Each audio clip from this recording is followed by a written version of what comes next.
Good morning, all my super friends. Is it early John or is it real John? I don't know. Maybe it's neither. I acknowledge the traditional owners of this land, the Whadjuk Noongar peoples. I pay my respects to their elders, past and present, and to Aboriginal peoples from other communities who may be taking part in this live stream today. So thank you for coming along. Many people in the chat. Steve the Squirrel is in the chat. How? I don't even know who Steve the Squirrel is. Someone is being Steve the Squirrel in the chat and has been recently. So good morning to Gerald, Stephen, Outside the Box is here, Wagon Loads, scrolling down, Andrew Brown, Amanda is here. Hello Amanda in Toronto. Keith H, Keith, the barbecue master is here. Mitchell, my tech support person, thank you for getting the chat set up and working. So the chat to speech system should now be working, and I will leave it running for as long as it doesn't drive me insane. Which, anyway, we shall see. Hopefully people will use the power for good and not evil. Who else do I need? Who else haven't I said hello to? David Howes is here. Russell. Outside the Box said boo. It works. And now, of course, everybody's going to be testing it. Immy is here. Mitchell R said this is a test. Mad Techie. Who else? I don't know. Jeff is here. I might have missed a couple of people in the chat. Steve the Squirrel. I don't know. Yes, use it wisely, folks, says Gerald. What is going on today? Paul Gray is here as well. Lots of people joining the chat. Welcome till Superhouse. Oh, I've got this weird cough this morning. I don't actually feel sick at all. It's just that I have started coughing. Okay. What are we going to do today? All right, now, I really, Imi says, I recently came across a shirt that says 100% nuts. Yeah, maybe I should have a t-shirt that says, may contain traces of nuts.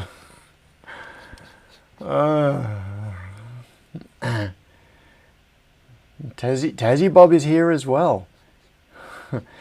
Steve is the bot? How is Steve... Tazzy Bob said, say what you want, but don't play games with my chat. Alright, Tazzy. How is Steve the bot? Is it just responding? Okay. Steve the Squirrel. Mitchell R. Tell user will speak the last message from that user.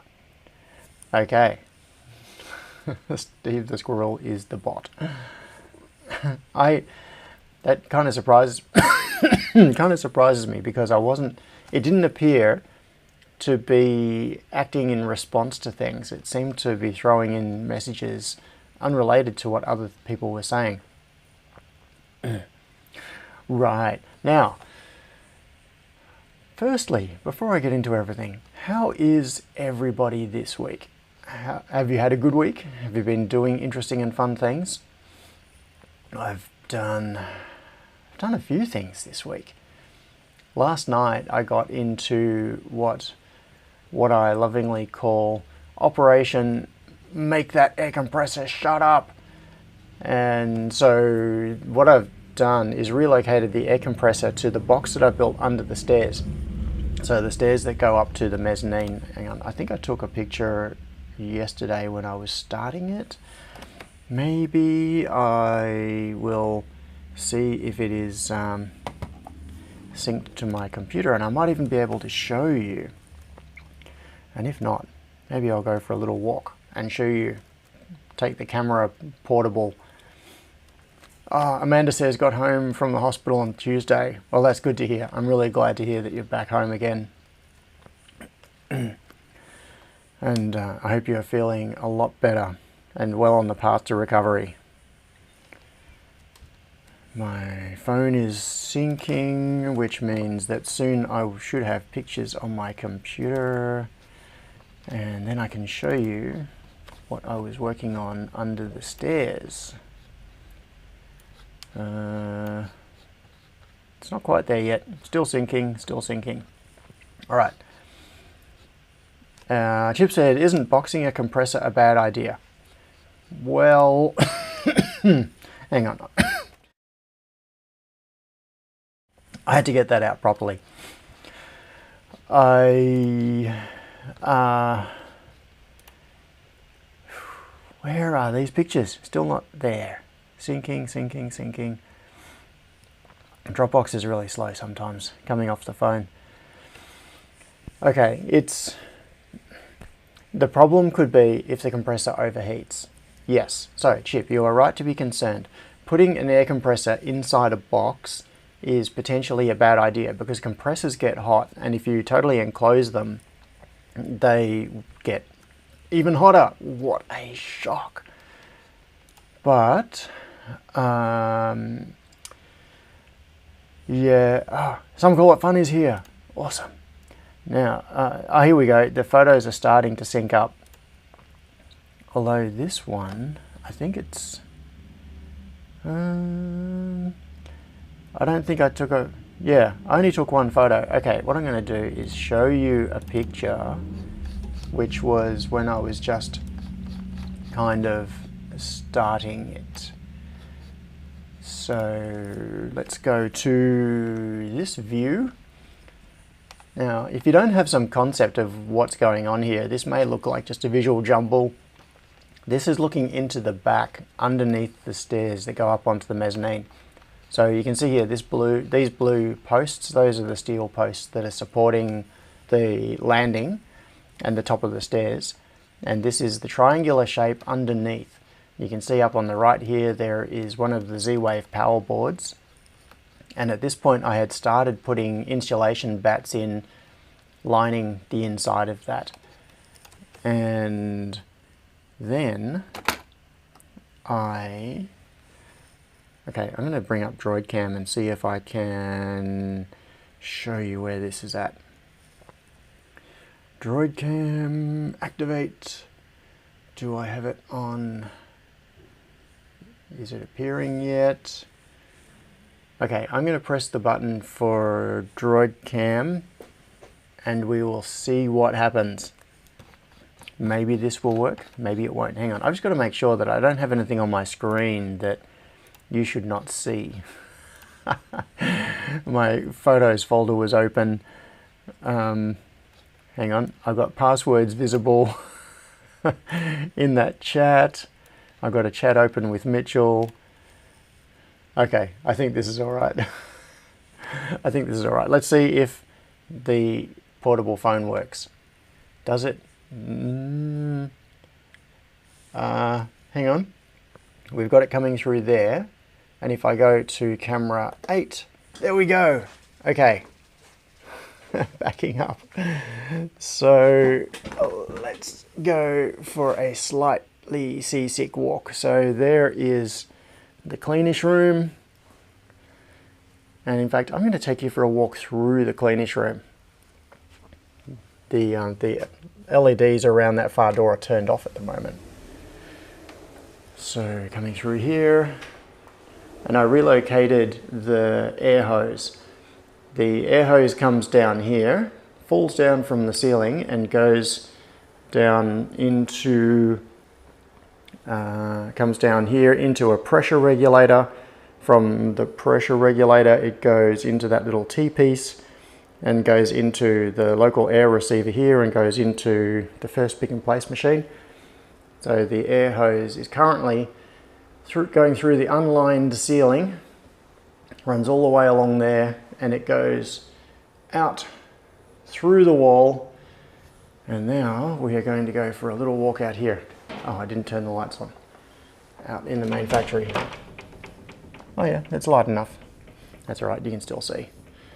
So here is the set of stairs that goes up to the mezzanine. You can see the landing up there, and at the moment the exhaust for the reflow oven just comes out through a gap where I've got to build an extra step in there, but that will later be relocated. And what I've done is boxed in under the steel frame of the stairs. And if we come around the back here now, you can see the hose for the air compressor runs in there. And at the moment, there's no door or anything on the back of it, so I just stacked up some of these. And if I pull these out of the way, you'll see that there is a little air compressor sitting in there, and it's plugged into this power board. And so now I have voice control of the air compressor. I can tell She Who Shall Not Be Named to turn on the air compressor, and it'll turn on and turn it off. So I need to line up on the inside of this. There is actually insulation on the inside behind this plaster. It's insulated, and then there's plaster, then insulation, and then the internal wall of the clean room. So I probably don't even need to line this, but I might do it anyway. It's just to absorb some of the sound. It's kind of weird. Last night when I was doing this, I was inside this space attaching the insulation, and it's very acoustically, it's really weird because it's so muffled. It's hard to describe. I suppose it's like being inside a recording studio where acoustically it's totally dead. But okay, so getting back to, also while I'm here, does anybody need a 42 unit rack cabinet? It's kind of taking up space, and I don't think I'm going to need it anytime soon. And also, does anybody need rack mount server enclosures? Lots of space taken up, and I don't think I'm going to have a need for them. So make me an offer. Where are we going? Okay, back through the clean room. Back in here. Oop. Oh, you can see there I received the camera, which I need to begin the conversion on this machine. I'm going to take out the bottom camera, the what they call the precision camera on these, and replace it with with that one, so that I can get that machine running open PNP just like this. All right, back into the main lab area, which, as you can see, every surface is covered. It's a total mess at the moment. I've got to do a clean up. And back to here. All right, so that's been 5 minutes of me not being able to see the chat at all. So let's go back to this camera, and then I can catch up and see what's going on. Okay, how do I get out of Droid Cam? Droid Cam, kill it. Now, where are we? Okay.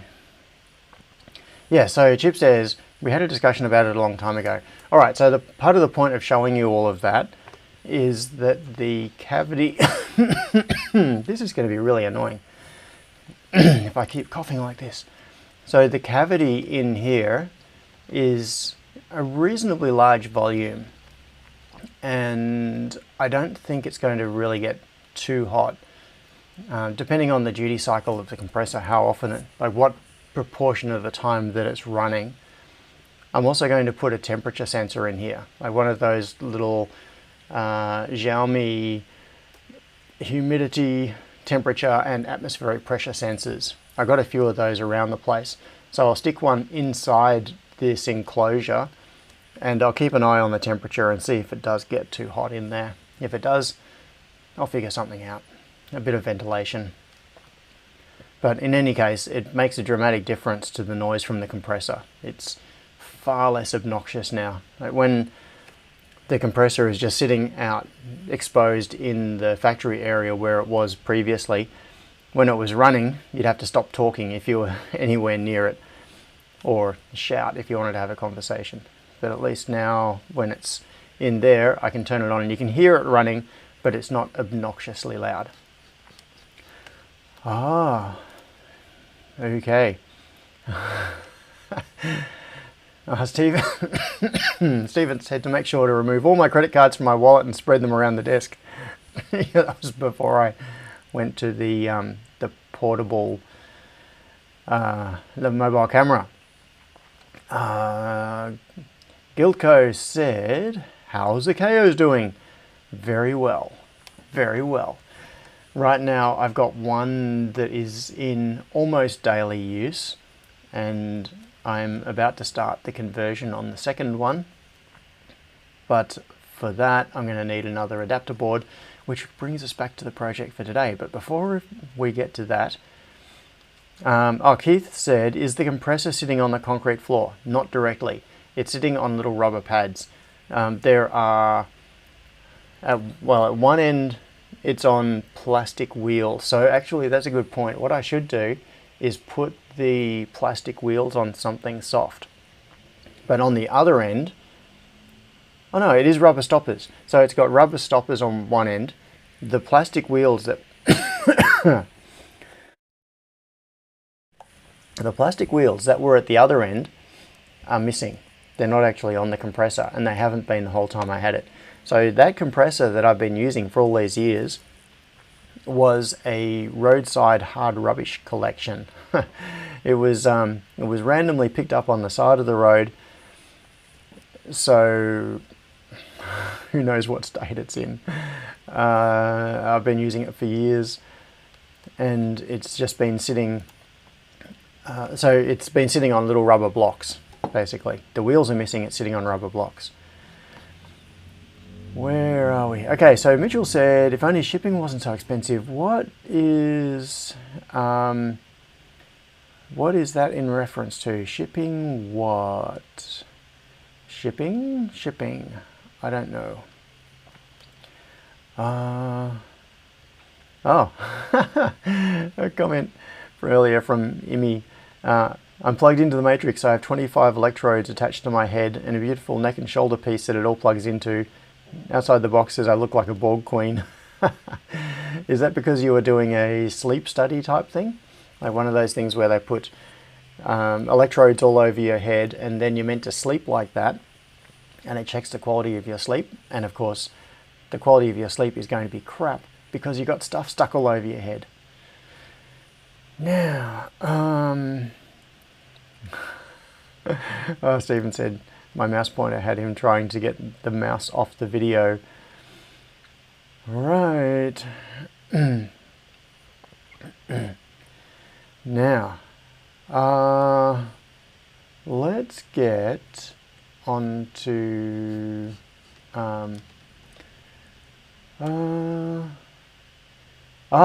Guildco says, just had to pay $800 for a computer for my KO.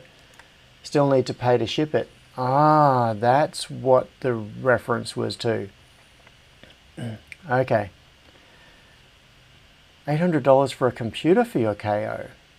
What was that for? Was that buying one of the original KO computers supplied by KO, or is it for a...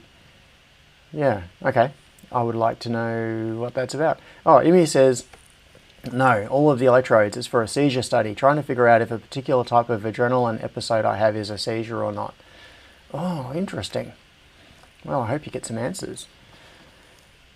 Alright, so let's drop that. And I've been having thoughts about this. I definitely want to get this. So this has gone on forever. Let's actually make this a thing now. Like, finish this today. I would really like that. Now, what happened at the end of the last stream was we were talking about, or maybe this was after the stream. I have a feeling this might have been after the stream, because last week was barbecue week. Was it last week? Yes, last week was barbecue week, and Mitch was talking to me about different types of fuses, because there were small surface mount, there were small fuse types that were suggested to replace the large one. In fact, let's go to which view? All right, I'll bring up on this one. Let's go to the 3D view. All right, let's try some of this delicious strawberry beverage and see if it helps my throat.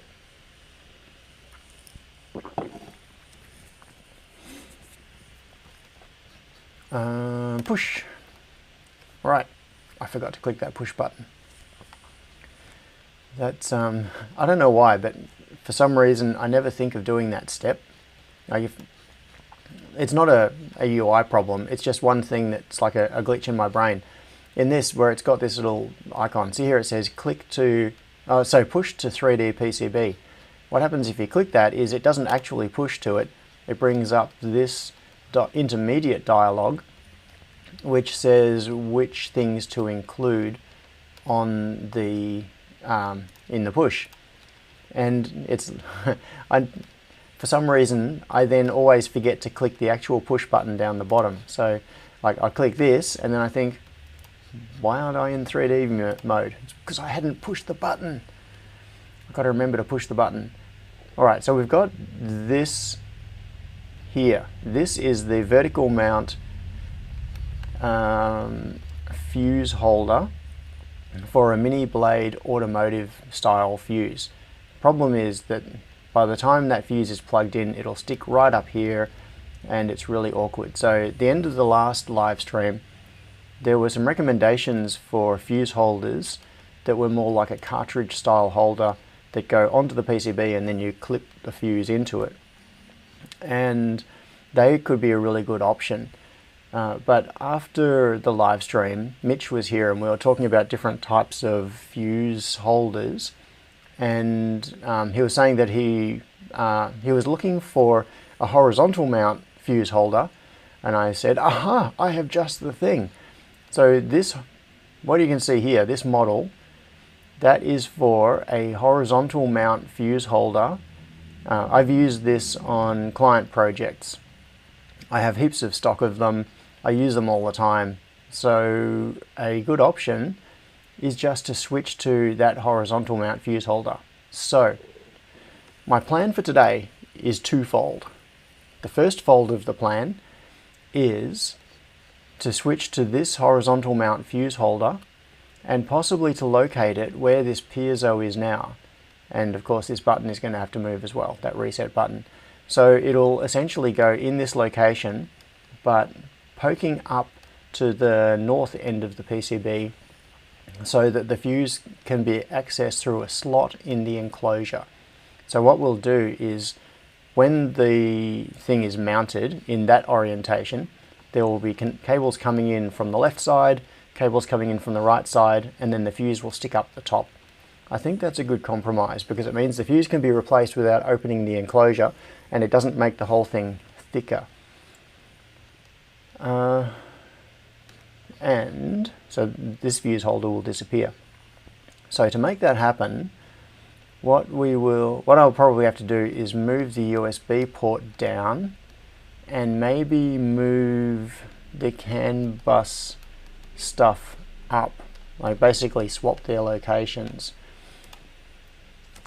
Now the second fold of the twofold plan, you can see here, yeah, so this was added last minute, last week, the quick connector. But we were talking about stack lights and what to do to control a stack light. I have an idea for that and I don't want to overcomplicate it. Now, it could be done using I2C. It could be done using multiple open collector outputs to switch the RGB elements that are in the stack light that we pulled apart last time. But in the interests of just getting this stupid thing done, I am going to go for a simpler solution. What I'm going to do is add an onboard WS2813 LED, and I'm going to apply the diode trick to drop the operating voltage of the LED to about 4.3-ish volts, and 4.3, 4.4 volts, and then take the output from that to a connector so that you can plug in an LED strip, and then it can just drive an LED strip, and we can do it in software. So make the LED strip light up red or green or whatever. Oh, Jeff said, would I please post a link to those little fuse holders? Yes, I can. I'm going to... Oh, Scott says, KeyCode 3D view simply self-refreshes from the board editor. Yep, it does.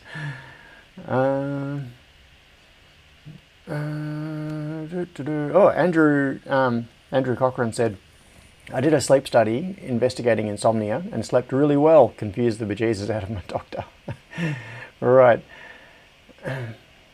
Oh, hang on. Going back to Guildco, this is in response to the question about the computer for the KO. I bought the machine second-hand. It was 4K total for the KO and a semi-auto stencil printer. It was missing the computer, however. Ah, okay. Yep. Yeah, the computer that is supplied by... Guildco, what country are you in? I have a couple of the original motherboards that were supplied by KO for these machines, and I'm not using them. I may end up using one of them, I don't know. DIY in the ghettos here. Johnny, you're planning on having extra support on the other end of the OLED. Last time I did that, I ended up mistakenly bending the screen and then it broke.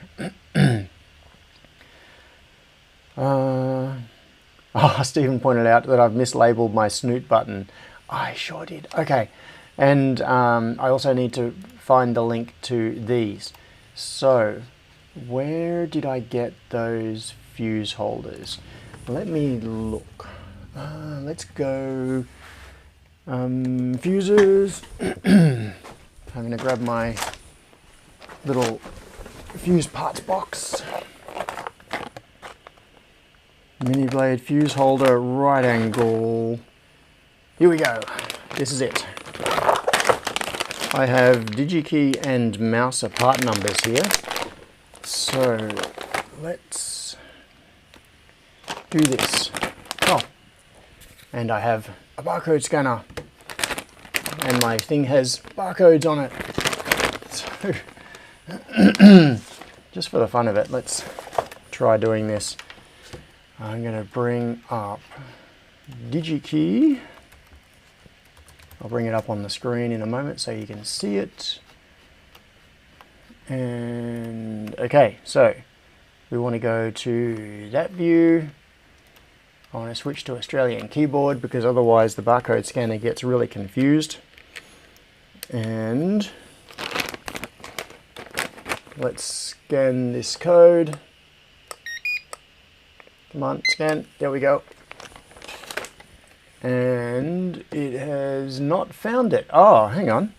It missed. Oh, it scanned. Oh no, indeed, that's correct. It's missed part of the code. That's really weird. It's an incomplete scan. All right, let's try this again. I missed part of the barcode. Is that the complete code? Yes, that's it. Okay. I don't know why it did that. The barcode scanner only read part of it. Now, there is also, well, I'll also show you a mouse. I'll bring up a mouser. Oh, and now I can't type because it's it's in QWERTY mode. I've got to go back to looking at the keyboard to find where anything is. And I will give you both of these links in the chat in just a moment. All right, now, where is the barcode for, come on, the barcode for Mouser is that.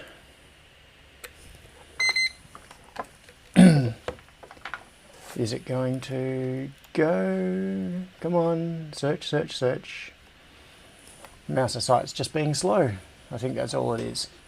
All right, there it is again. Okay, so it is it's a keystone part. And I will drop both of these in. So here we go, horizontal. Oh, keyboard is wrong. Keyboard is wrong. Now I'm going to drop this into the Chat. Horizontal fuse holder.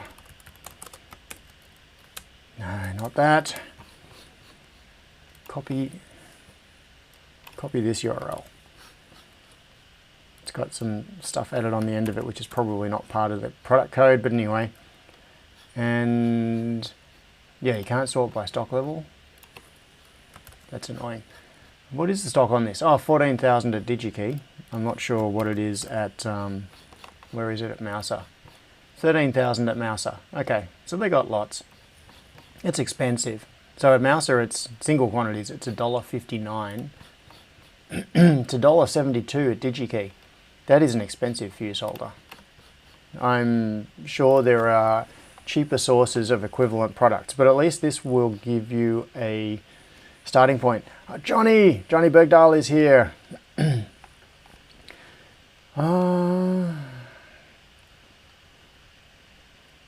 Yep. Gilco, thank you. Thanks for coming along, and I will catch you on Discord. I'll follow up with that chat on Discord. All right. So, yeah. They are expensive fuse holders, but in the context of this, where I am building a specialist board that is really kind of just for me, because nobody else is going to care about this, I don't care. I already have these fuse holders in stock. I have a bag of them right here. It's not quite a retirement fund bag worth of parts, but still. Now, let's do this. So, what are we going to do? All right. Step the first is, where is my power supply and fuse? So this schematic is still a bit of a mess. These things haven't been organized nicely. Last week I just threw on the display connector and the quick connector, and I haven't labeled things yet. It's just floating around. All right, so this is where I threw in, this is the horizontal fuse holder. I just threw that into the schematic so that I could show Mitch what it looked like in the other view. So we've got the, we've got the existing fuse there. F3, why is it F3? There'll be at least one of the fuse. There is the poly fuse in there. Okay, I'm going to nuke that fuse. Come on, nuke that fuse, yes. And I will stick this in its place. And so that's going to need some rearranging on the PCB layout. So what's my grid set to? 0.5, that's too small. Let's make it 1 just for now. Did it throw this onto an odd grid? No, it didn't. All right. And also, which way around does this go? It goes with the large ones towards the edge. So I'm going to want to make it like that. So basically this is going to end up sitting kind of approximately here, which, as you can tell, means other things are going to have to move. But I'm just going to put it there for now. Then the other thing that I want to do, yeah, because I need to route from this connection up to one side of the fuse and that connection to the other side of the fuse, which is not a particularly big problem. I think we can manage that. And yes, but what I'm just looking at is if I move this logical block, so this is the CAN bus interface and the CAN transceiver, and move that up high, then I take this, so the quick connector, and well, maybe the quick connector can stay there, and I'll swap the USB. You can see that the USB traces come diagonally all the way down the board here. They start up in the top left corner where the connector is, and they run all the way down here to the USB hub chip. So if I move the USB-C connection down to here, it'll be a straighter path through anyway. So basically everything gets better. If I move the USB, if I swap USB and CAN bus, it makes things better. And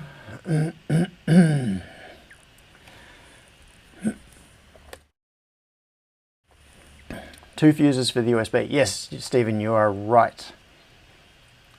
You are right. There are a few fuses on this board if you count all the poly fuses.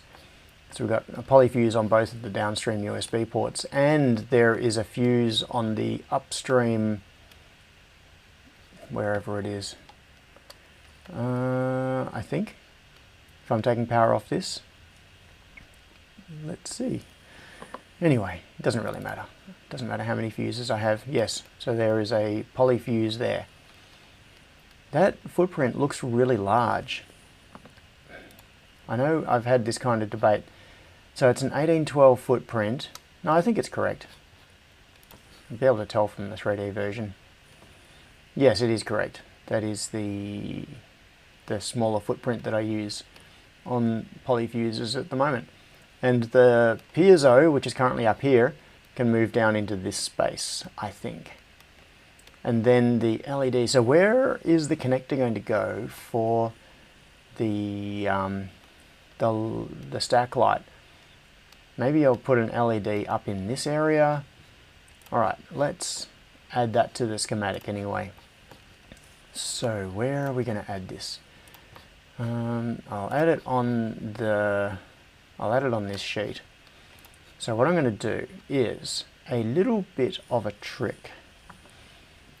Let's find a library part for it. What am I looking for? LEDs. I'm going to go for a 2813. Do I not have a part specifically for a 13B? This'll do. I think it's the same pin out anyway. Okay. So here's the trick.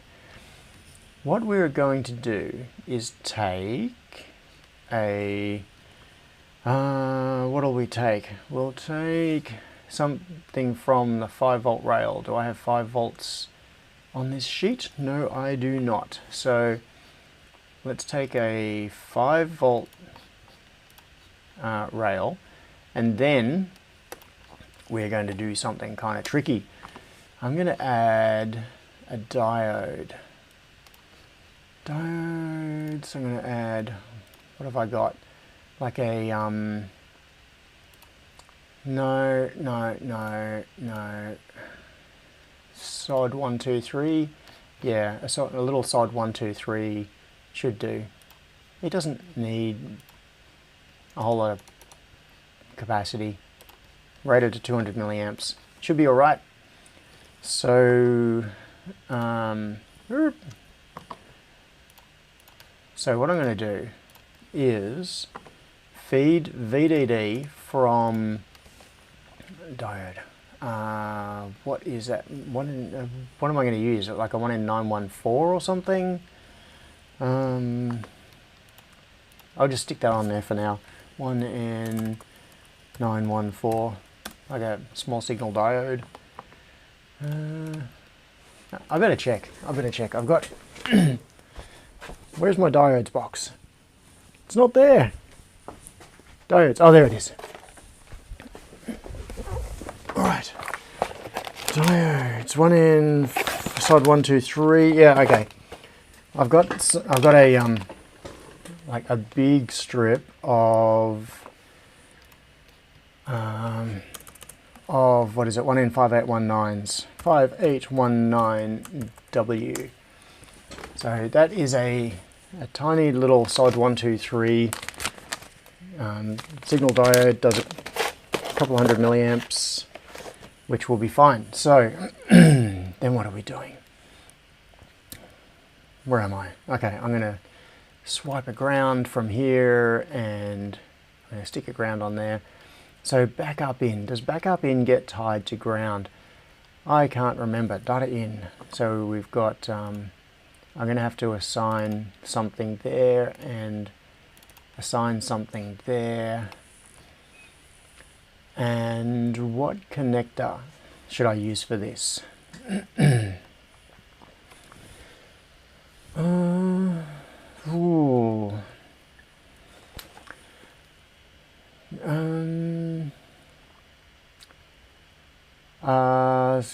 Sorry, I just decided it would be a good idea to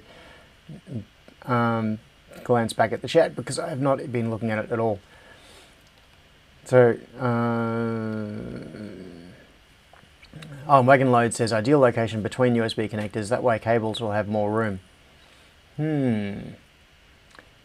Maybe. Yes. Okay. Is the text working? I don't know. All right, drink time again.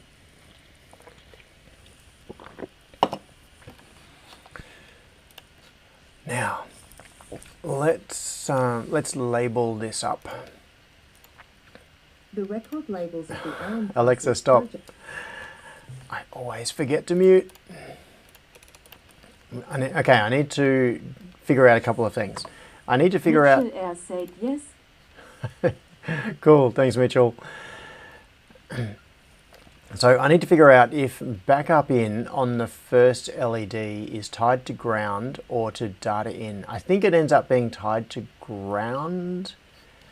Let me have a look. But before I do that, I'm going to take you off view so that you can't see what I'm going to open. Where is it? Because I'm just looking for a client project. And because that's the first thing that comes to mind in terms of the most recent place that I have done this.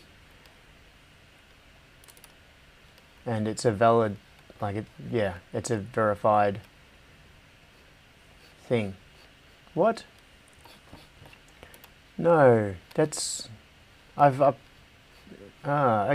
I'm confused. I'm looking at a status LED circuit in there. No, that's not right. There must be one that's more recent than that. I think I'm going to have to open Eagle. Maybe?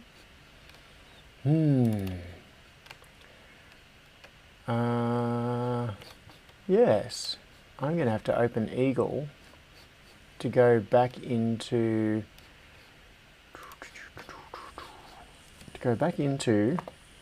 a client project that has not yet been transferred through.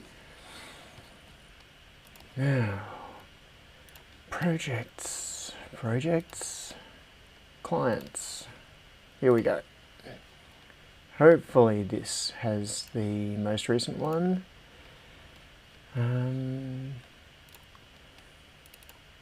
Does it or does it not?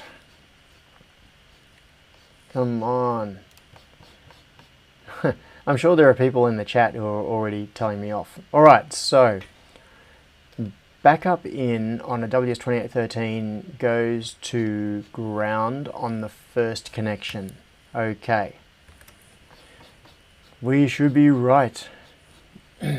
Alright, which means I can let you back in on the secret screen because now you can't see it. Now, so I'm going to bring... So backup in, I need to take to there, NC is no connection. So I need to assign a data pin from the microcontroller. Now, because I am lazy and I don't want to have to route stuff too far, what connection should I go for? Some pin between 28 and 35 would be ideal because I'm going to stick the LED right about here. So, alright, I'm going to look for an I/O pin between 28 and 35. So, maybe avoiding those... Mitchell R said not really lol. Everyone's just mocking Steve lol. Okay. Maybe I/O 38 could be the one. So that's on pin 31. Let's make I/O 38 the LED. All right, we'll name it. Give it a name. I/O 38 LED. Groovy. And now up here, oops, Oh, come on. Center on the zoom. There it is. Now we'll make this IO38 LED. Yes. So now we've got a, and I'll get rid of that 5050, don't need that from the part name. And we'll make it a WS2813B because that's what I happen to have. I have a reel of 2813Bs ready to go. All right, let's grab me one of these no connection symbols. And now we have an LED. All of that for an LED. Okay, so what is going on here is it's a WS2813B which runs at a nominal 5 volts, and I'm using a diode to drop the supply voltage from 5 volts to whatever the voltage drop is on the diode, so which is typically 0.6-ish, 0.65 volts on a silicon diode, which brings the operating voltage of the LED down to around 4.3-ish to 4.4 volts. And then that means that the logic level on the data in line here, it falls within spec when you're driving it from a 3.3 volt I/O pin on a microcontroller. And the neat thing about doing this trick, instead of simply running it at 3.3 volts, so with modern addressable RGB LEDs, you can connect them directly to 3.3 volts and just run them at 3.3 volts. The thing is that the output line, so the data out here, will then only be doing its signaling at 3.3 volts, which is out of spec for any additional LEDs that you want to plug into the chain. So this is a really cool little hack. Oh, stop doing that silly zoom. Come on. Ah, oh. Don't zoom sideways. Zoom there. That's it. So this is a really cool little hack where the first LED in the chain is running at a reduced voltage, but it brings the input side into spec, and the output side will also be within spec for a 5 volt because it's taken the operating range. Normally when you have two devices communicating, they have the same spec, and it has slid the window for one of them, so they still overlap, it's still acceptable, and on the other side it has slid the window in the opposite direction. It can communicate reliably both with 3.3 volt inputs and with other devices upstream on the chain which are expecting 5 volt inputs. Alright, so Austin says, I use an SK6812 LED and you don't need the diode, plus the SK lineup supports RGBW. Yes, that is correct, but then I don't get the benefit of having the output at a voltage that's above 3.3 volts. So this is actually going to output logic at a level above 3.3 volts, which is then guaranteed to be within spec for upstream devices. Because what I am intending to do with this, Keith asked a very good question, which is, does this mean the subsequent LEDs don't need the diode? Yes, that's correct. It is a very clever trick. Yeah, Austin, I know the SK6812 LEDs run at 3.3 volts, but the point is that it then needs to drive the next LED in the chain, which may not be an SK6812. It could be a WS2811, it could be a WS2812, it could be all sorts of things, which are 5 volt spec only. And doing this, you can drive 5 volt LEDs off this output. I think essentially what it's doing is using the first LED in the chain, which is this one, as a buffer, as a line driver that talks low voltage, 3.3 volts on one side and 5 volts on the other.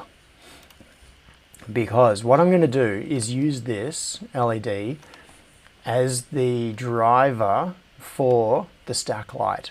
So this connection here, net 27, is going to become the output for the stack light. And just to be Okay, what am I going to stick on here? I'm going to put on a connector of some kind. I want to add, come on, scroll. I want to add a simple 3-pin connector. So what am I going to use? Something smallish. I could just put, I'm very tempted to just put 0.1 inch holes on the board and not even bother with the connector, because this is just something that I'm going to wire in externally. Ah, my throat. Oh, my throat. Okay, 1.4 millimeters. That is a, what is that? 3. Oh, okay. That's that's oversized holes. Now,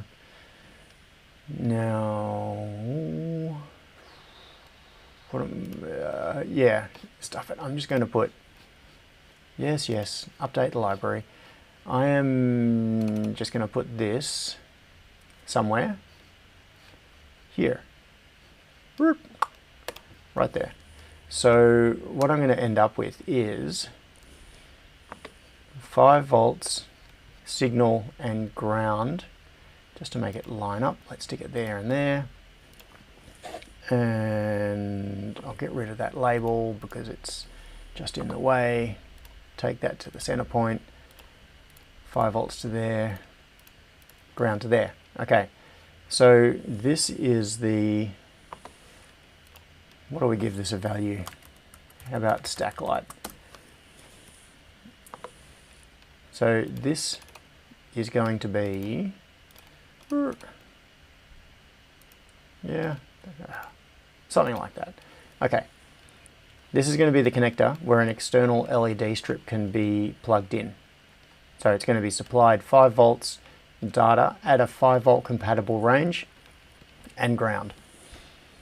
Let's do a little bit of optimization. What is the time? 10:52.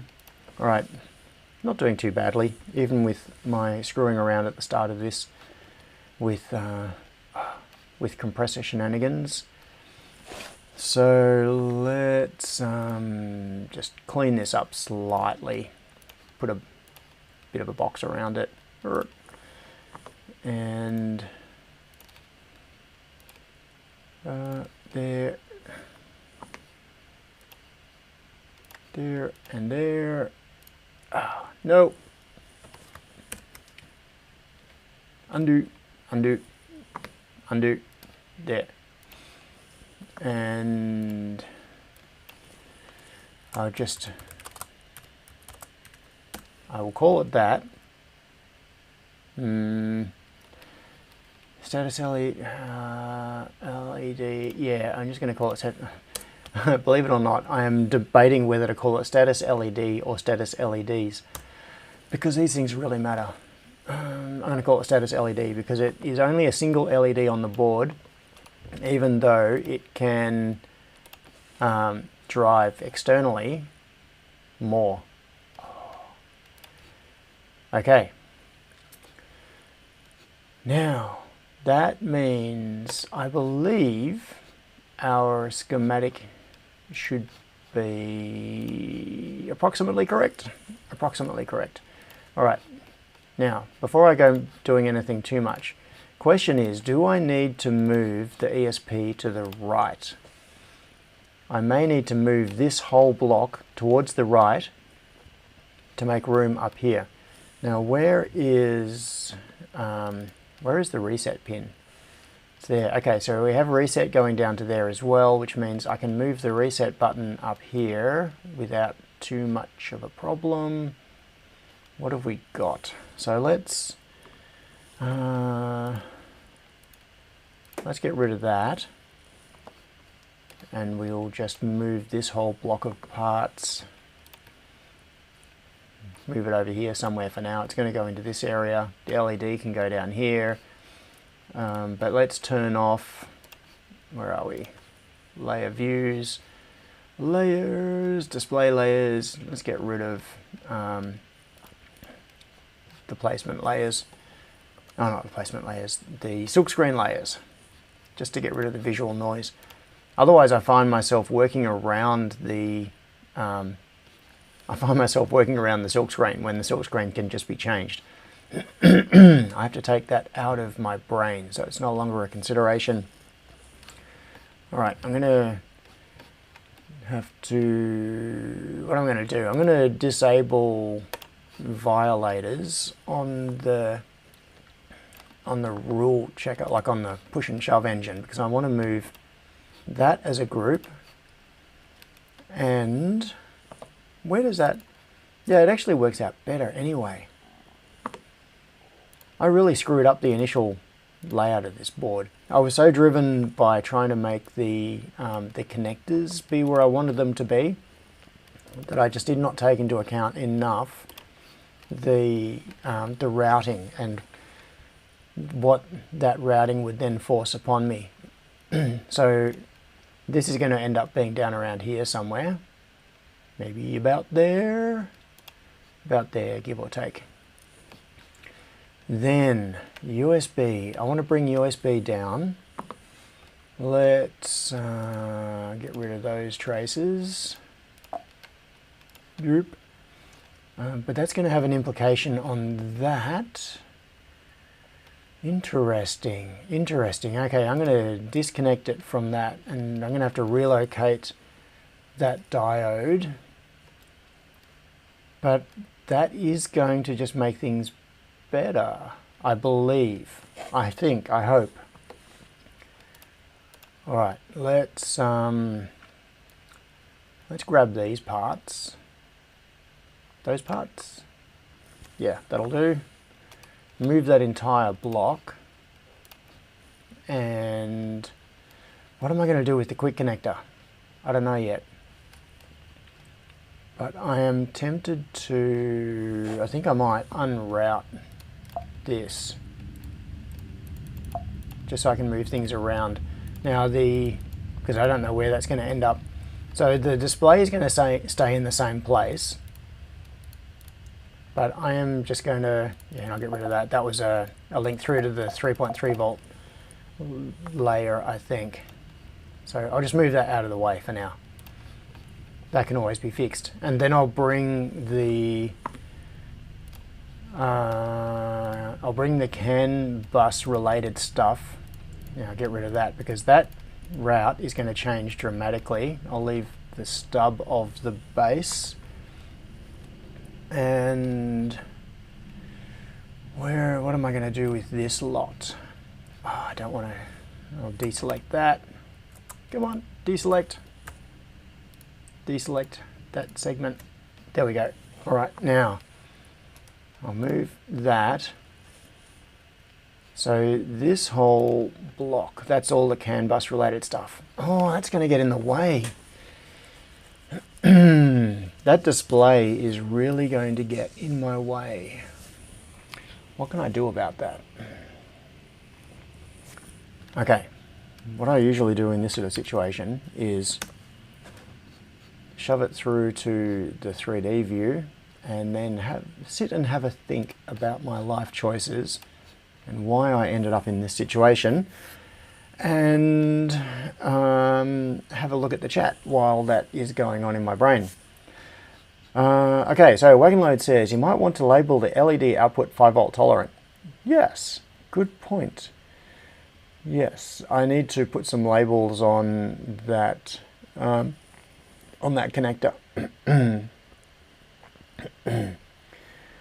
Right. Yeah, Johnny says, rating does not equal reality. I've had no issues doing WS2812 at 3.3 volts only either. Question was more about what they are rated for. I've had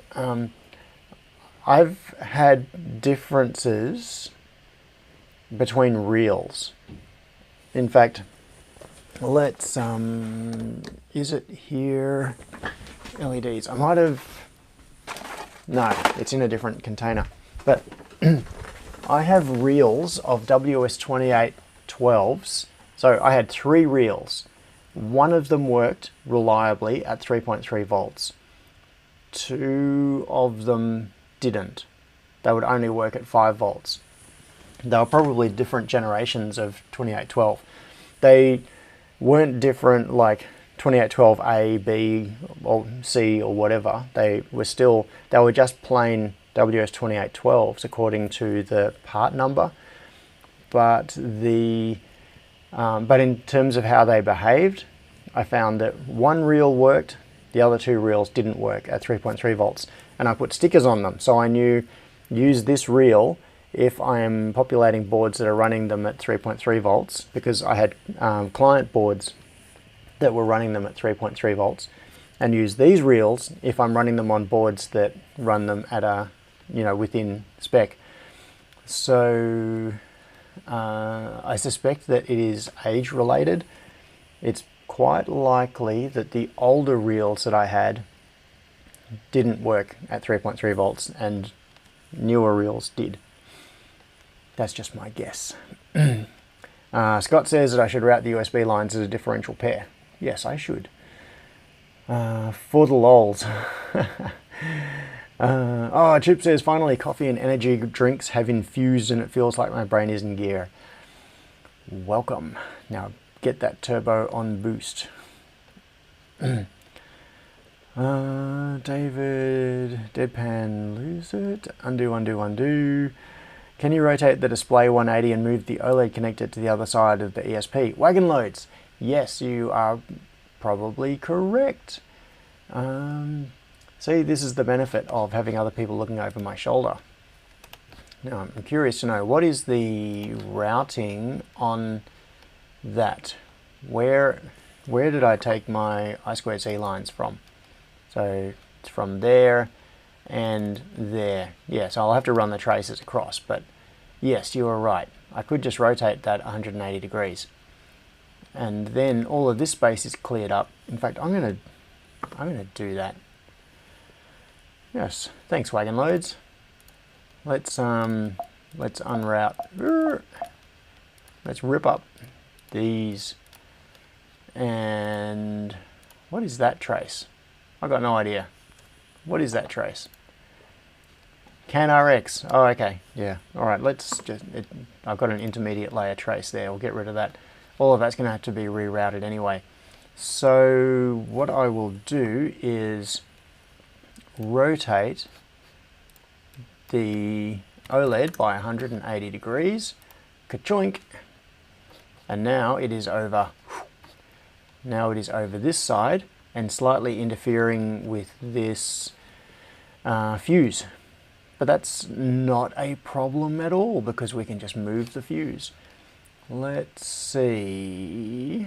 Display layers. No, not B-place. Here we go. Okay. I've got heaps of clearance behind that connector. That's no problem at all. So, oh, come on. So I can just move that fuse to there. Problem solved. And because I cannot stand asymmetry, my OCD will not allow it. Scott Miller said this stream, John starts the board layout from scratch. Yeah, I know. It seems that way. Okay, I am going to suppress my OCD and allow those polyfuses to be out of alignment. Oh, that 2mm offset, like that, compared to that, I don't like it. I don't like it at all. But that's the way it's going to stay. Right, so we've got that up there. I've still got to find somewhere for the reset button. I've kind of painted myself into a corner here because I arbitrarily made this board smaller. There is no space restriction on this board. I could make it as big as I wanted to within reason. And now I'm kind of shuffling things to make space when I could just make the board bigger and then everything would fit easily. I'm not trying to fit any particular enclosure. Alright, so now what we can do is rip up this. Drink. I just ripped up another track on the other side of the board, unwittingly, but it doesn't matter. Alright, so I'm going to take this diode and I might stack these horizontally. So rotate that, bring that up next to there. let's get the silk screen, and I need to add and a cast of thousands. And come on. And a cast of thousands. Then, or maybe the quick connector can just go up here. That way it is out of the way of things. And that's kind of a dead corner that isn't going to be used for anything. And I'm not really so sure that the quick connector is even going to be used for anything. So using that space is fine. Let's grab USB down there, CAN up there. We'll unroute that, take that big chunk of stuff and move that to, where should it go? Approximately there. How far across? I think about there. Yes, I've put it down now. It has been placed.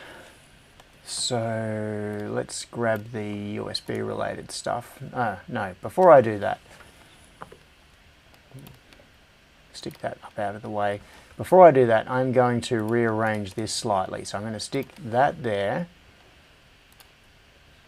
stick that there. And then we've got a nice little stack up of all of the USB stuff. Oh, come on. I missed the menu item. There we go. Then we've got a nice little stack up of all of the USB stuff just there. So what's that bottom one? That's power. Okay. Now, do I want to move power up? I don't believe I do. I think I want to keep the power supply down near the bottom. So I think I'll put this approximately there, which is about midway between, it's 1 millimeter off being midway between the CAN connector and the power connector. In fact, I want to bring the CAN connector inboard by about 1 millimeter. So I'm going to move this whole stack. Hang on, is that, oh, how good is that? How well has that worked out? That CAN RX is now going to be right there where I want it. So, and I'll get rid of that. This is all falling into place. Everything gets better.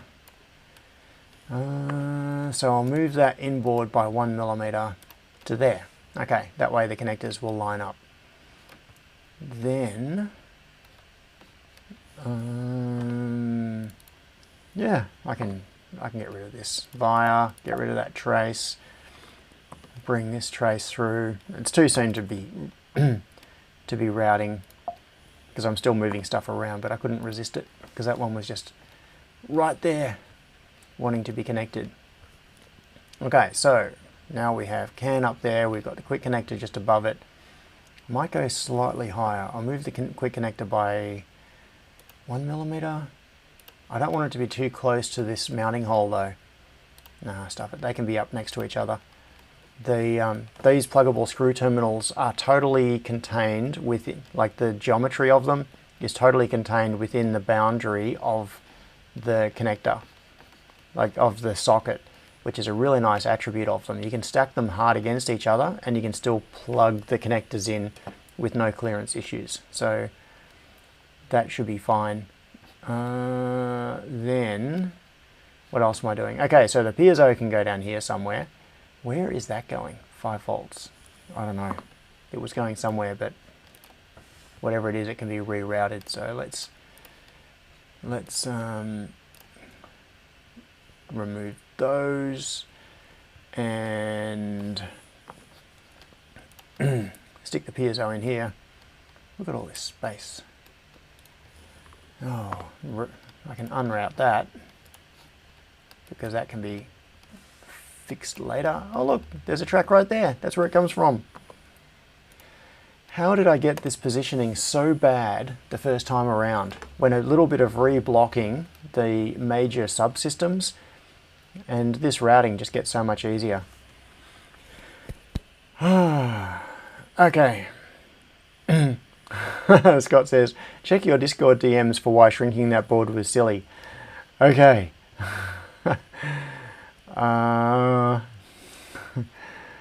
Yeah, staying on topic? No, not going to stay on topic. All right, I am going to check my Discord DMs. Tiny boards are silly. What? That is silly. USB-C, PD, universal. Yeah, you squashed a lot in there. You can do it. Tinker sent me a screenshot of a very tight board.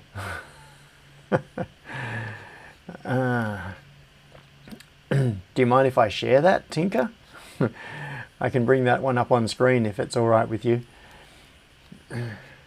Now, yes, I don't need to make this small. There is no reason whatsoever. Let's, oh, Scott says, go ahead, show it.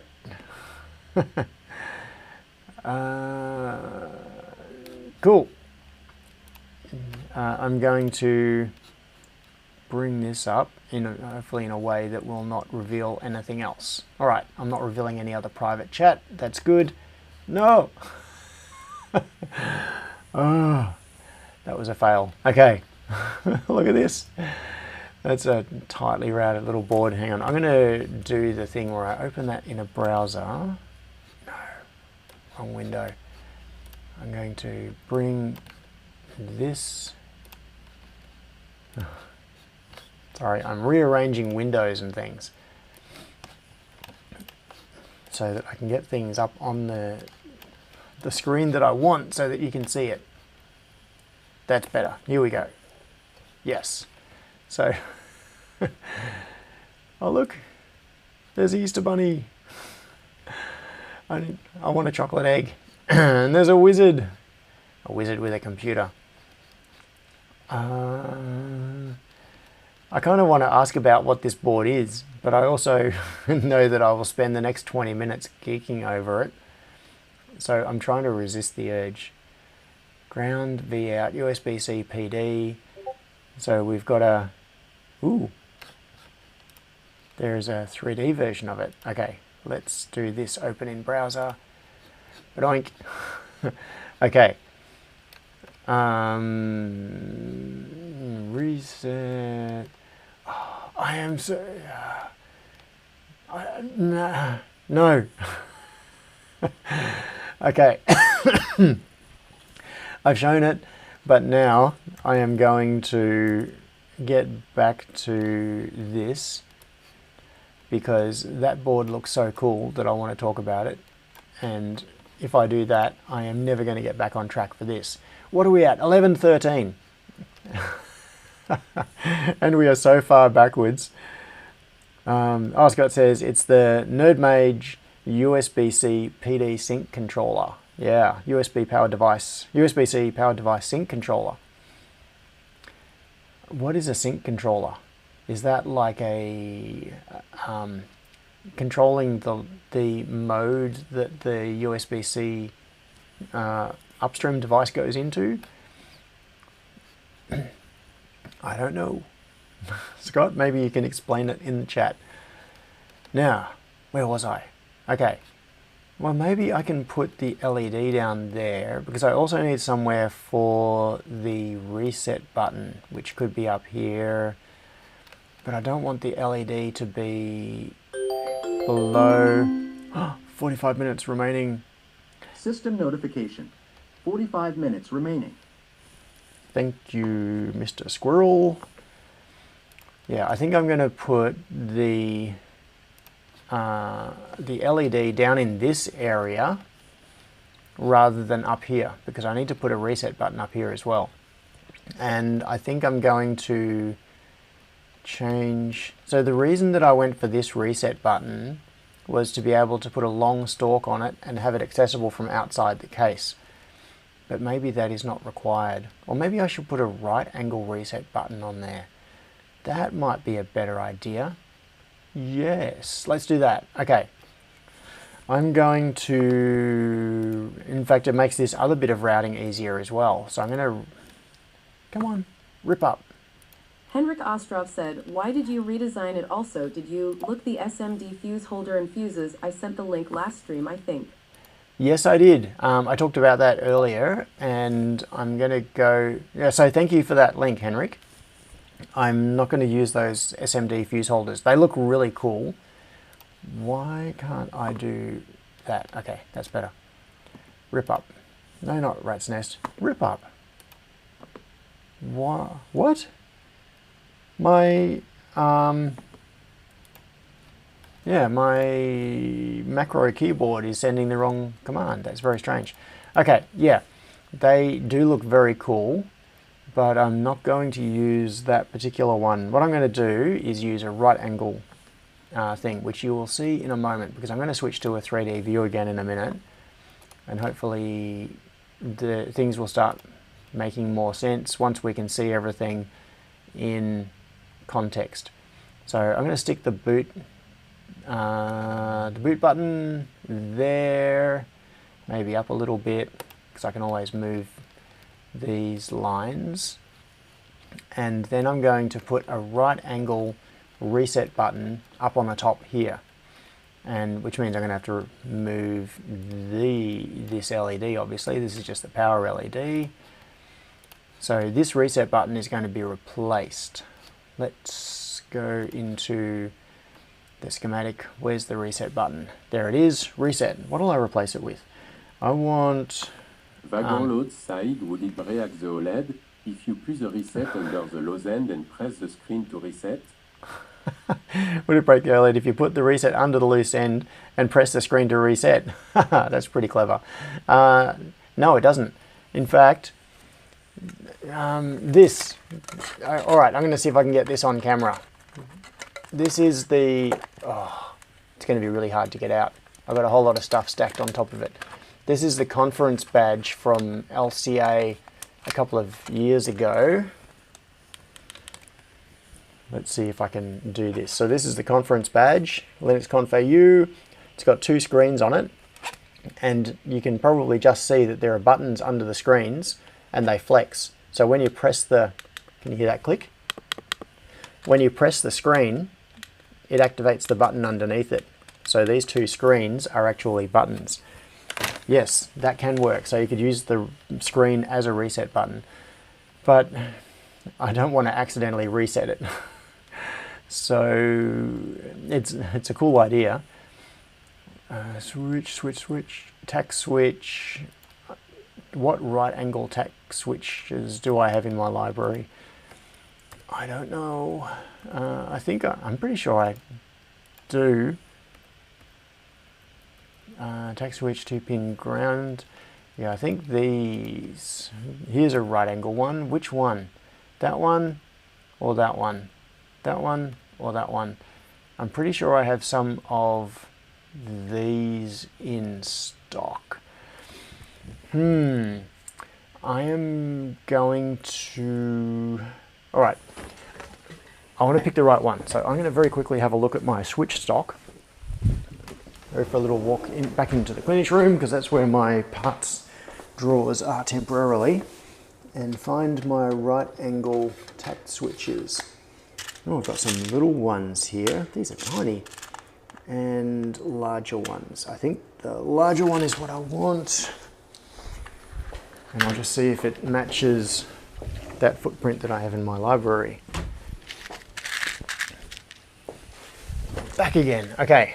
I have switches, we have a view, and we have, so I'm going to add... Henrik Ostrov said OH spontaneous idea at a fingerprint sensor. Also we still see your happy face cam. Oh, yes, I forgot to change the view back. So I have right angle tack switches here. This one has yes, it is this model. It's the one that is on screen now, is the type of right angle tack switch that I have in my hand. And there is also this one, or is it this one? Oh, it's hard to tell. And I don't have part numbers on this. I didn't record what the part number was. All right, so this one, I think it might actually be this one. It looks more like it. Tyco FSM RAJ. I think that's the one. So I am going to stick that one in. And so we've got the reset button here. I'm going to delete that reset button. And switches go through the top part. Yeah. Oh, someone earlier, I can't remember who, mentioned that I'd... W said boop the snoot. Boop the snoot, yes. Someone earlier said that I had mislabeled the snoot button. I'd actually labeled it correctly in the schematic, but I had mislabeled it in the on the silkscreen. Henrik Ostrov said look the switch under the micro MB, there is markings. Look the switch under the micro MB, there are markings. Not on these particular switches. Anyway, I'm not that fast. I'm pretty sure I have the other switches there anyway. So what I'm going to do is, what are we calling this one? This is the reset. This is now reset. And it is, has no user definable value. Give it a name. S1? Yes. Now, this is kind of getting ugly around this part of the schematic. Let's keep, what do we do? Let's just move this stuff down a bit. Give ourselves some breathing room. Move the snoot button down. And yes, reset. Reset goes up to there. This is ugly. And then I need to give myself some more breathing room here so that I can route the tabs to ground like that. Okay. Now where are we looking? Back in the board. Back in the land of the board. Alright. What's the time? 11:23. Time is getting away. So I'm going to stick this reset button right about here. What?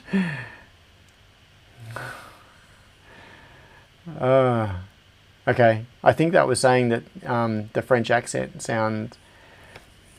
The accent in French sounds stupid? I don't know. My French is not very good at all. I studied French at school, but I have had no occasion to use it or practice it for a very, very, very long time. Now, reset button. Okay, reset button is there. We've got the LED there. Let's just make that one say reset. Reset.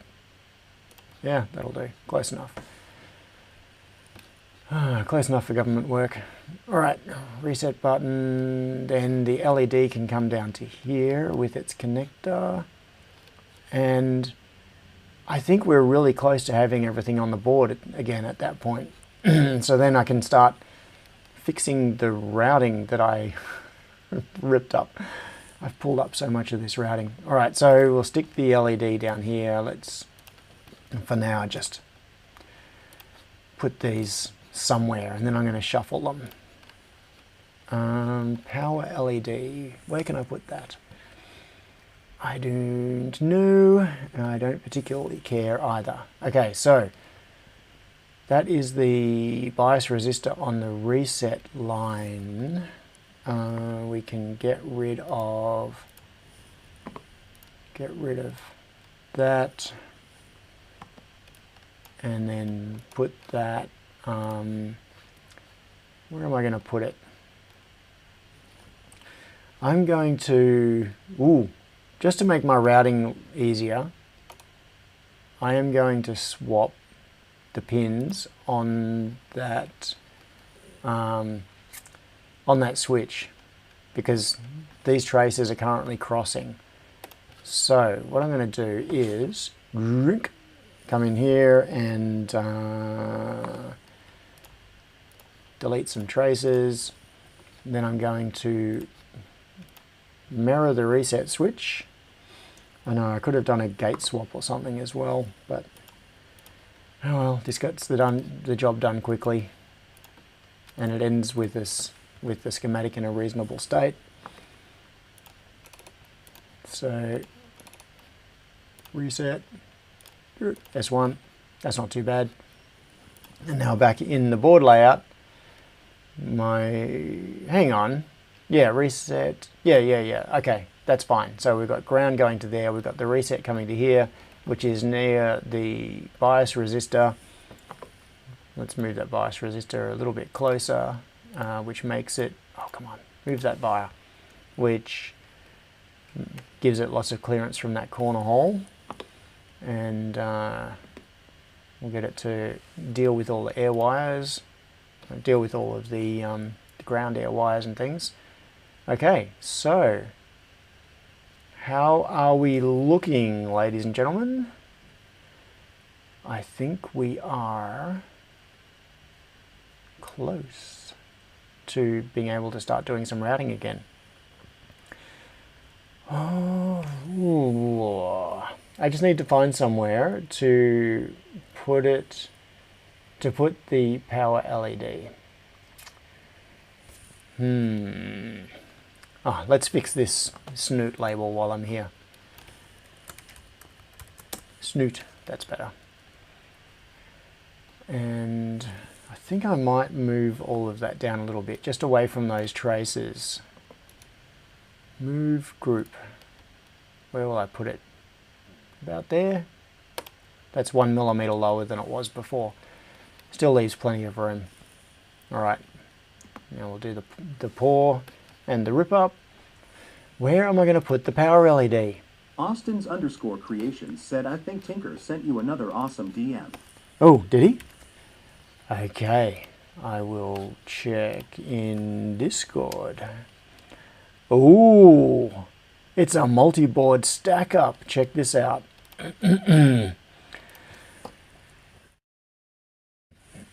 Look at this. So, top universal USB-C PD controller, etc., etc., etc. All right, so we've got needs power from the USB board, needs a UI, needs LEDs. Austin. Are those notes from Austin on your board, Tinker? So prototype board at the bottom, we've got a USB PD board in the middle, we've got a PD controller board on the top with an antenna socket. What is U1? What is that chip? Freaking huge. Oh, the annotations on this are hilarious. Okay. So cool. Yeah, that is really nice. Now back to Fusion, and U1 is an ESP8285, says Scott. Nice. Okay, that does explain it. 8285 with the built-in memory, so you don't need the external flash memory chip. Very handy. Now, okay, so what I was going to do, hang on, I'm going to hit save. That's already saved. All right, now I'm going to push this to 3D. Running out of time, half an hour to go. System notification. 30 minutes remaining. 30 minutes remaining. Said focus, John. We gotta get the spot of today. Leicht lächelndes Gesicht. Yes, you are right, cable tie. Okay, now this is, apart from all of the routing that I've just screwed up, this is now starting to look a lot better once again. So we now have CAN bus there, we've got USB there, we've got power in there, and we have a horizontal fuse holder sticking out of the top of the enclosure, and the reset button is at the top. So both of those can protrude through the enclosure. I think what I'll try to do is move this fuse holder up a little bit. Maybe, or is it okay where it is? It's probably okay where it is, doesn't matter. We don't have a space problem on the back side of that fuse holder, so that's all right. So I just need somewhere to put this power LED. Power LED. I suppose it can just go down here somewhere. It doesn't matter where it is. Or it could go up behind the fuse. It could go in here.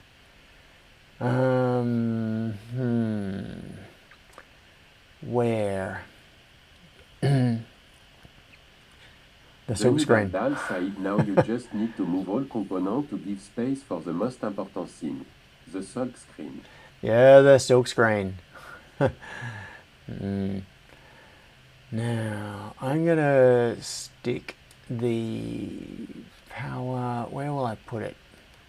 I think I'm just going to put it in the bottom right corner because there is heaps of room down there. Johnny Bergdahl said now you just need to move all components to give space for the most important thing, the silk screen. The silk screen? Oh,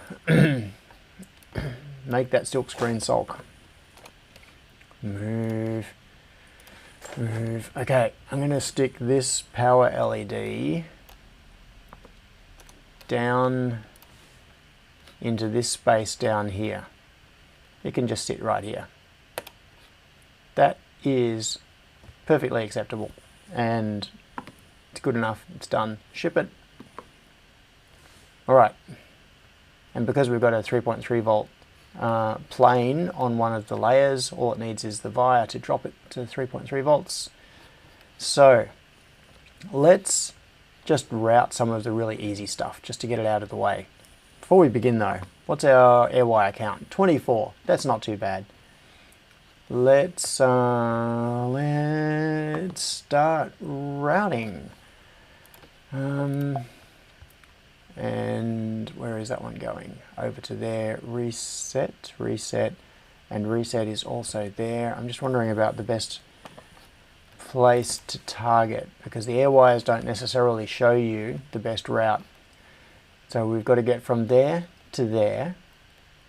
And the obvious thing is just to chuck a bottom layer. Yeah, okay, stuff it. Let's just go simple. I'll move. Cable tie said that's 1 wire per minute and you'll finish on time.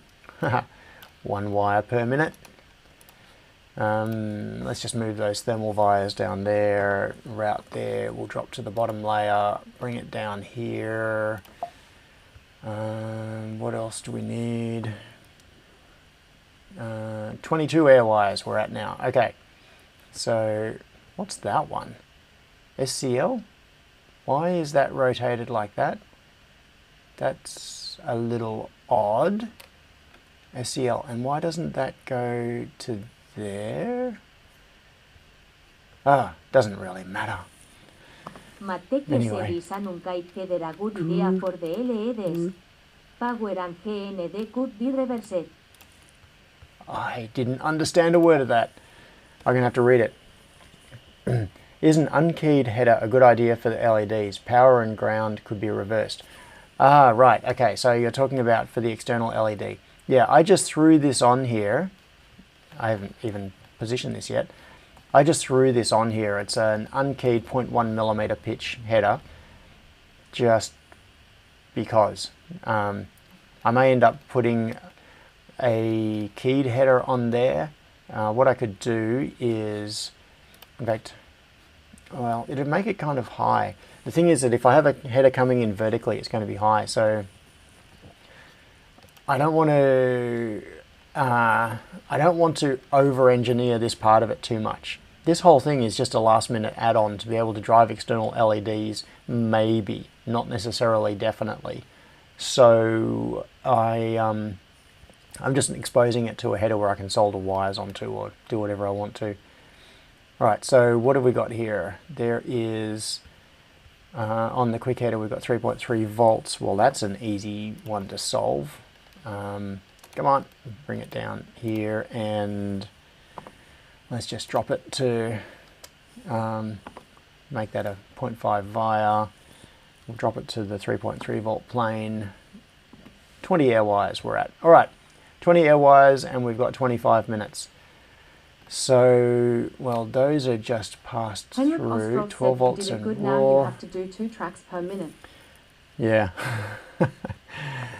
So let's stick these on the bottom. What am I going to go for?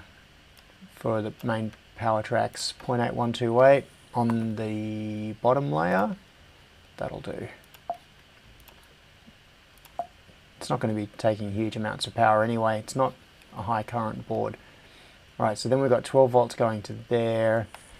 I can take that around on the top layer, and then I've still got room to route the I2C connections underneath. So let's go top layer there. Oh, come on. Doesn't have to be that ugly. More like that. And then V-raw under there. I can take that down the bottom, drop it down to there. Yeah, let's do that. Where am I going? I came up too far. I came down too far, rather. All right, let's just do this. Oh, it won't let me because of the violators. This track is too thick. Let's, I'm just going to turn off violators temporarily. Oh, why is that not working? Oh, it's because I'm trying to route it to the wrong thing. I'm not even looking at the correct trace. Be raw. All right. Come on. Get rid of that. Get rid of that. Get rid of that. And we'll just shove this under the USB connector. No, I want to offset it. Change that to a 0.5 grid. And then we can route it between the mounting stakes of the USB connector, and then we should be good. That'll do, almost. I'll just move this unnecessary little jig up there.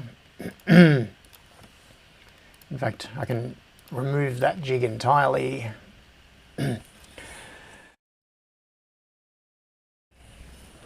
And what are we at? 16 air wires with 22 minutes to go. I'm still doing the easy ones. You know what it's like. These things slow down. The closer you get to the end, the slower you go. All right, now I need to get 12 volts from there down to there, which is on VN. I'm going to have to drop this under the board, aren't I? There's no way to avoid that, which means I've got that track in the way, can high, but I can reroute that to the top of the board. In fact, let's do that. Let's take that can high trace and route that, but I'm going to make it 0.25 traces on the top of the board, bring it around here, which will then, which will then give me plenty of room to be able to come. When load set OLED 2C needs to be done. How many layers are you making this board? Asked David. 4. David Crisp said, how M? Any layers are you making this board? Yeah, it's 4 layers. It could be done in 2 layers, but I like the convenience of 4-layer boards and putting... which way am I going to go? I want to get a straight shot through to there. No, it's not. It's never going to be a straight shot, so I might as well just put it there. I like the convenience of 4-layer boards because I can do things like dedicate a 3.3 volt plane, and you can do split planes and all of those sorts of things, which I've done plenty of times before. But this is not a cost optimization exercise. I don't care if these bare PCBs cost me $5 instead of $2. It makes no difference whatsoever in the final scheme of things.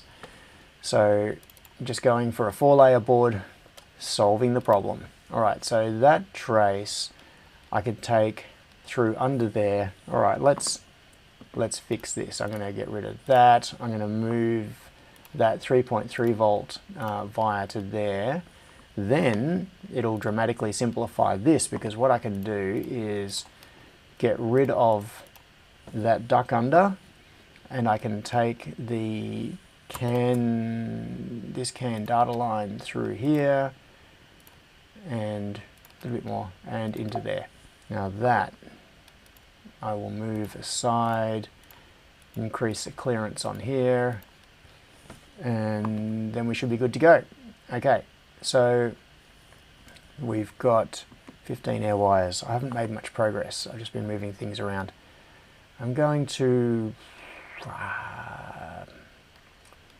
yeah, stuff it. That one can go there. And then I've just got to route this 3.3 volt to that via. Alright, what are we at? 14 air wires. Now, I can route the USB connections through there. It doesn't look like 14 air wires. It looks like significantly fewer, but there are always air wires that are sort of sneakily hiding in little places. Oh, that's right, I was going to route this. This is the snoot button. I'm going to move the, I'll get rid of that. This is an easy one. So I'll route that up to here, bring it in there. That looks like a nice enough place. Then where, get rid of all those ground air wires again. All right, this, where is that going? Steven W. said LED should probably change pin on the ESP to somewhere down the bottom. Okay. Scott said 64 layer boards are the best boards. Jak Stack said boop the snoot to boot. Boop the snoot to boot. Exactly. So what have we got? 5 volts, 5 volts. I'll stick that one there, move that up to there. Or maybe do it that way, vertically, so that I can put labels next to it. Why is that connected? 5 volts. Oh, that's interesting. So that is, oh, of course it is, that's 5 volts there. So the 5 volt trace, ooh, I just realized I'm going to be blocking my USB path by that bottom trace. Of course, I have extra layers, so I can just go through an intermediate layer for the USB. In fact, that is what I think I will do, but for now, let's reduce our air wire count by a little bit again. We got some easy wins here. We can get a win there. We can get a win there. Peter Loller said needs more cobalt. We can get a win there. What do I need more of, Peter? Needs more cowbell. Everything needs more cowbell. Add a bit more of a chamfer on that. Okay, 5 volts. Oh, and I need to get 5 volts through to there. All right, well, that's an easy solve. Let's do that. Now, where are we at? Air wire wise. 9 air wires. Our air wire count is continuing to fall, which is good, which is good. Now, how much time have I got? 16 minutes. I am really starting to cut it fine though, and I'm going to be getting diminishing returns as I get closer and closer. That one doesn't have to be routed. That one still needs to be routed. All right, let's just, I don't even have a path for this yet. I'm just going to, I haven't thought ahead. I'm just going to start tracing this through and see where this goes. Where do I need to get to? I've got to get to there. So I am just going to do a System notification. To about there, 15 minutes remaining. do a duck under, take it to the bottom layer, bring it down to where? Bring it down to here, bring it up to the top again, done, and make sure these vias are 0.5, which they are. Alright, so where are we at? 8 air wires. The race is on. Where are some more quick, easy wins? So I could route USB through there. I've got 5 volts that's got to go to there. So 5 volts, there, and there. Yeah, stuff it. I'm just going to route that. And that doesn't, that's not high. Ooh, actually this could potentially be higher current on the external. I'm going to go for a 0.6096 trace on that, because this connection that goes out to the external LEDs could have a couple of meters of LED strip on it. So I'll go for a high current track there. All right, now let's finally route this USB, and I'm going to put it on layer 3, but with 0.254 traces. What have we got? I think it's dropping to the bottom layer at the moment. It is. So I'm going to rip up those little stubs left over from the previous route, and we're going to go routing on layer 15, which is the third layer, just because of the way the board stack up has been done here. What have I got? Bring it across to there, bring it across to there, and this one, bring it down, and down to there. Okay, so we've got USB routed. What am I at? 5 air wires and 14 minutes to go. I think we're going to make it. I won't have all the silkscreen cleaned up by then, but yeah, you know, I'm getting desperate when I start dropping to intermediate layers to do the routing. Oh, there's an easy route. Let's get rid of that. Get rid of that via and take that one down to there, to the piezo. Then we got there. So we're still at 4 air wires. How are we still at 4 air wires? Okay, I'm going to take the LEDs. What do I need? I need that up to there. I need that down to there. I am seriously going to start cheating. Okay, this is... I don't normally solve problems this way, but I'm going to cheat by dropping to layer 3 and just bringing it through here and up. It's like, it really is like working in cheat mode when you start adding more layers to some extent on a board that doesn't need them. They're just, like, here we go again. I'm going to do this on layer 15 as well. Bring it up there, take it to there. Problem solved, except that it's not, because I've got a crossover. All right, I will do a better job of that one. What do I need? I can go top to there and bottom. Okay, that's easy. All right, that's easy. I'll start top layer, begin routing on layer 1, bring it to there will do, drop to layer 16, which is actually the 4th layer, and problem is solved. So 2 air wires to go.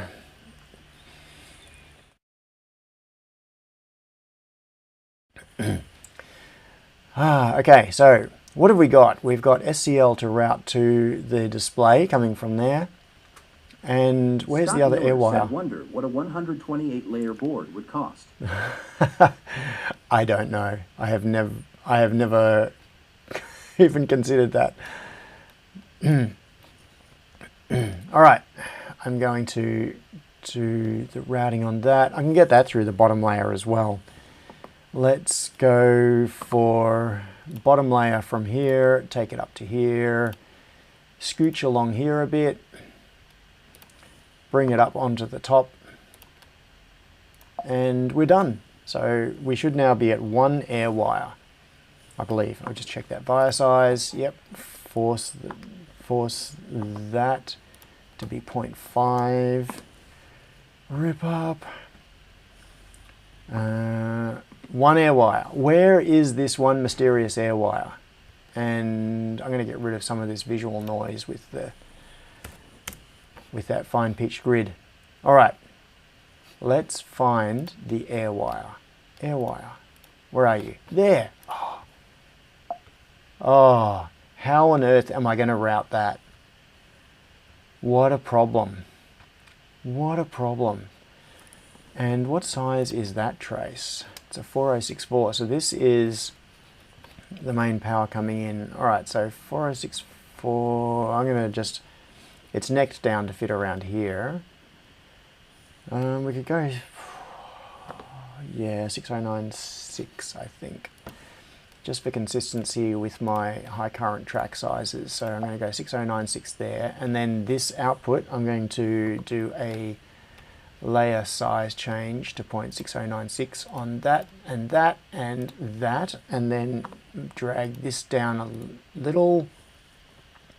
Oi, why did that go strange? Alright, I'll rip up that track, rip up the, no, not that one. I think there's a stub in here. Yeah, there's the stub. I'll delete the stub, route that one around, and take it to there. Okay, and I think we're done. Let's see. 0 air wires. We are routed, and we've got 9 minutes to go.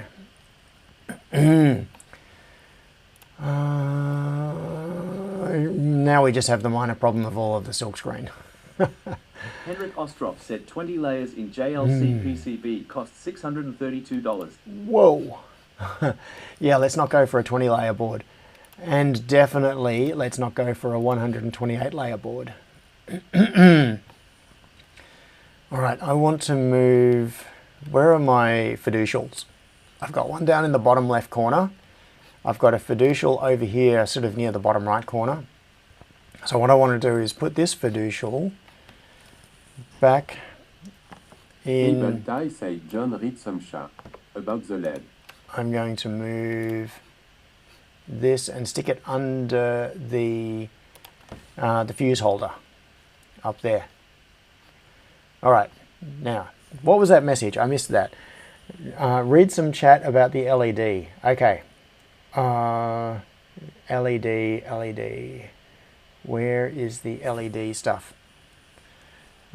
Stephen says, I still don't like that layer 3 route for LED. Just move it onto another pin on the ESP and it can be entirely on the top layer. Yeah, that is likely true. While thinking about that, I'm just going to save this, push it to 3D, have a think about the silk screen, and have a think about allocating a different pin for that LED. Where? Okay, push to 3D. Okay, so LED. Where is the LED at the moment? Okay, it's down there, which means we need a pin that's kind of towards the bottom, around the bottom of the ESP module, or maybe around the lower part of the left side of the module. So what we want is like one of these pins, ideally, or maybe one of these pins, and then we can route to this and not use layer 3 for that trace. So what pins do we have that are down in that region? All right, and what pins are we looking for? What numbers? Something like IO46 on pin 16, that would do the job nicely. What is IO46 currently being used for? Is it being used for anything? Where is IO46? No, it's right here. Okay, let's move the DNC over to IO38. I'm going to add a trace on here, label it, and what do we name that one? IO46 LED. IO46 LED. I'm going to delete that one, make that a do not connect, Système notification. 5 minutes remaining. In fact, this is part of the cleanup that I would normally do right at the end, is making sure, like as part of the DRC, the ERC and the DRC, make sure that all of my do not connect things are sorted and that I don't actually need things where yes, I know I could be doing I'm using the copy tool. All right, so stone me or something. All right, so IO46 LED, where is the LED in this? Oh, come on, get your get your canvas management under control, Fusion. All right, now IO46 LED, join the nets, yes. And now back on the board, we will have some dead traces here. So that trace is dead, it's going to the wrong place. We'll get rid of that and get rid of that via because we don't need it. And we will route from here up to here. I want a very coarse grid again now. I should probably switch to a 0.5 grid and move that down, but that'll do. Okay, so what have we got? All right, 0 air wires. Now, we currently have 2 traces on layer 3, which are the incoming data lines from USB. They are the only traces. So the rest of layer 3 is a ground plane. So it is capped on the bottom by a ground plane. It's referenced on the bottom by a ground plane running under this. It is surrounded by a ground plane, and the top, so layer 2, which is the layer above it, is the 3.3 volt rail. Why is that via so huge? Let's make that one go to 0.5. Okay, now, did I miss any other comments about the LED? Dodgy said, how did I end up with broken wires? Are you referring to these air wires that have appeared in here? That is just because I ripped up the ground plane, and these are ground air wires. So if I do a ground plane pour like this, and then rip up the ground plane, those air wires are all gone until I move anything or do anything, and then it makes the ground air wires visible again. So yeah, there aren't actually any real air wires here if the ground plane is poured. Now, Scott said again, now USB just needs to be a differential pair. Okay.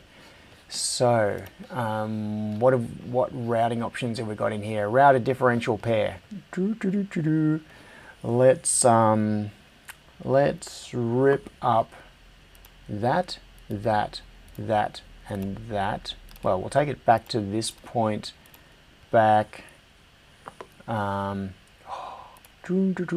Take it back to this point back here. Now, I have never used this tool in Fusion. So route a differential pair. So I'm going to do design has no differential pair signals. Okay, so I think I have to define the signals as a differential pair. What does this help say?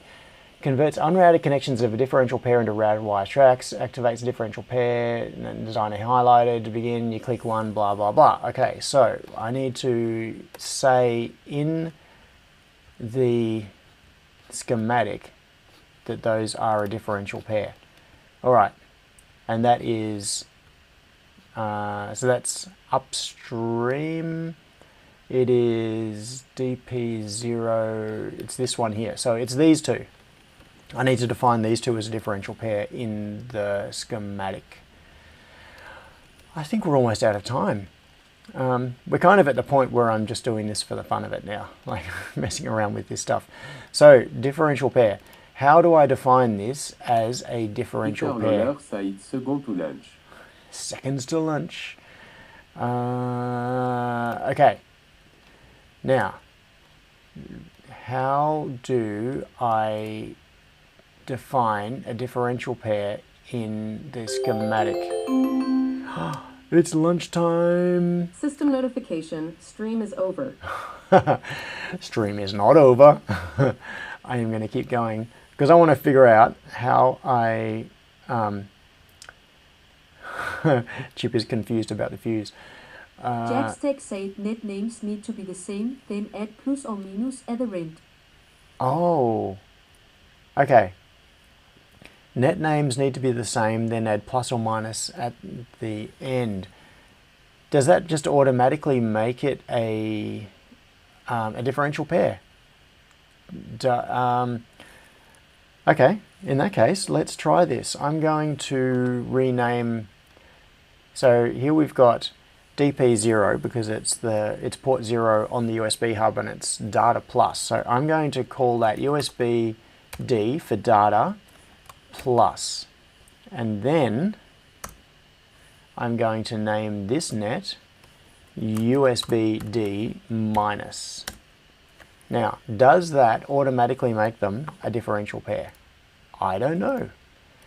I have never done this in Fusion Electronics. So, say which side of the resistors are the differential pair? Oh, that's a good point. So we've got resistors in there, and yeah, to be honest, I don't actually care about this. It's a low speed USB. Being a differential pair really doesn't matter at the frequencies we're talking about, but for the funness of it. All right, so what we've got is on the internal side of the resistors. Oh, there we go. Yeah, so I did it on the wrong side. This is the internal side. I should do it on this side because just eyeballing this, like we could effectively make this a differential pair within, you know, the bounds of basic physical constraints just by doing this, essentially. Like moving these parts slightly so that these traces are the same length. Scott, yeah, you nerd sniped me into doing this. Okay, so what I'm going to do is rename these nets and these nets. No, it's a good thing, Scott. Thank you for making me think about this, because I'm learning something new. Now I'm going to rename these back again. I'm going to make this DP0 and I'm going to make this one DM0. So I don't care about making those a differential pair because they kind of automatically are, almost, just by virtue of the physical layout of the board there. Those resistors are, so these resistors here, the R21 and R22, they are, and these capacitors, they are right here, and it's reasonably symmetrical, and I can improve the symmetry there a little bit anyway. So they will be fine. So if I can make these two traces a differential pair, then we'll be good. So I'm going to name this one USB-D plus, and this one, do I want to put a label on it? Sure, yes I do, and I'll do it as I'll just do it as a label on the track instead.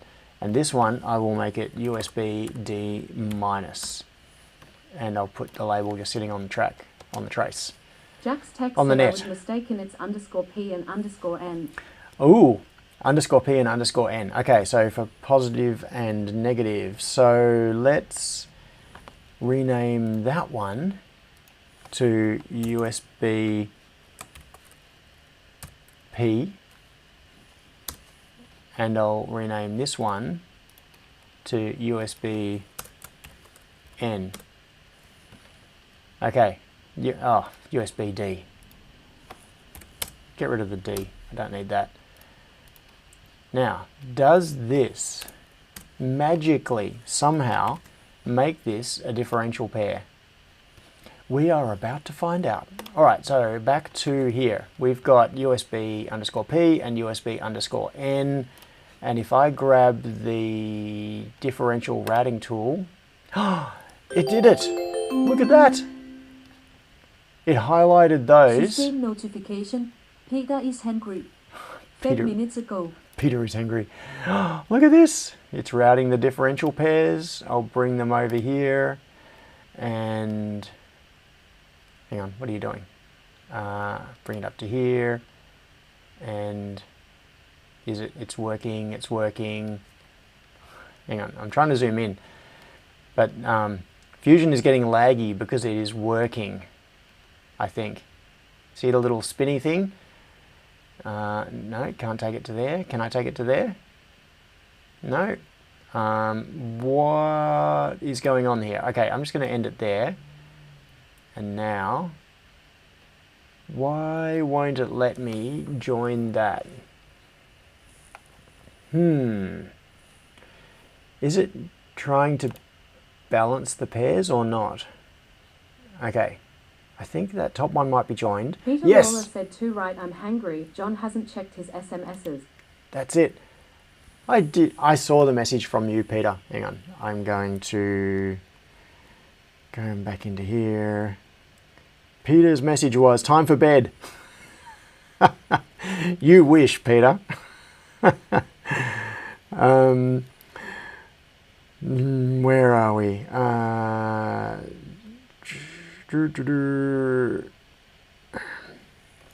Okay. Yes, well, it worked. So it has now routed those, and it's put this weird little squiggle in here. I don't like the shape of that squiggle. If I move one of these, is it going to...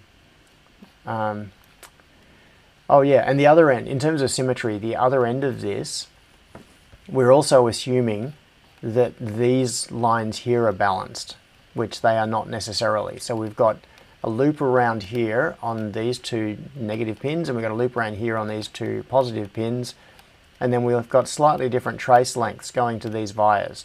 So this line is only going to be a... Jackstack said the vias are taken into account for length calculations. and see how balanced it makes them. Shouldn't you start Peter from Lawler end to end? said HMPH double HMPH. What? David says, shouldn't you start from end to end? Said, nice spike, all the electrons are gonna fall out. Yeah, the electrons are going to fall out right there. David Chris said, shouldn't you start from end to end and see how balanced it makes them? Yeah, I wonder if there is a way for... I wonder if it's taking this into consideration. The thing is that I don't know how the logic within Fusion works. So it knows, presumably, that this is the net. So this trace that starts... is it balancing it only from the point where it started this layer? I assume not. What it should be doing is starting the balance from the point where that trace ends, which is here on the top layer, goes through here, through the via, goes onto layer 3, wanders along here, goes through a via back to layer 1, and then ends on here. So what it should have done is balance the traces based on the total length coming to here and here. More info. That didn't help. What you couldn't see was that there was a little screen. In fact, I'm going to... Stephen W. side move the vias to the other side of that 12V trace and then just route on the bottom. Move the vias to the other side of here and then route on the bottom. That is correct. I could do that. So I could take that under the fuse and route on the bottom, and then I would have no traces at all on the intermediate layers. I'm just wondering if I want to do that, because what that would do is take the data lines under the fuse, which is the main power Wagon route. said maybe if you drag the via to the bottoms of the U part of the USB connector trace. To the drag the vias to the bottoms of the U Peter part. Lawler said belch. Peter is determined for me to do is determined for me to have lunch. I'm going to get there, Peter. I will get there. But this is kind of fun, and it's so close. I think what I'm going to do is finish this up. I'm not going to drag this onto another live stream. At this point, this board I could send it off. Jackstack said, yes, John, you are correct. It balances the entire net length electrically. Nice, thanks, Jackstack. So if you couldn't understand that, Jackstack just said that I'm correct. It balances the entire net length electrically. Yeah, which it should do, because typically, like if you're routing differential pairs, there are many times you'll have to change layers, and it has to take that into consideration. Now, earlier, yeah, Stephen W said I could run these traces entirely on the bottom by moving these wires to the other side of this trace here. I could pull this across. I wonder, do I want to do this, or I think I kind of do. What the hell? Let's do this. All right, I'm going to rip up these, and I'm going to move the, ooh, there's a little bit there. I'm going to move the USB, come on, to the bottom layer. So, where it is going to be more susceptible to external noise, but none of this matters. This is all just unnecessary optimization. Okay, before I do that, I'm going to clean up that trace because I moved that. I moved Jack's text this. said, or at least that's how it worked in Eagle. Yeah, and it makes sense. That's the way it should work. It's the way I fully expect that it does work. It's just I don't have any way of proving that. I don't have a definitive. What trace do we have under here? Why is that matching? Oh, I see. I see. The air wire is just taking the shortest path. Engineering said show Erica how say works. So I'm going to move that to there. All right, so that's nicely symmetrical down to this side. Well, not entirely, but it's close enough to symmetrical down to this side of the 22 ohm resistors.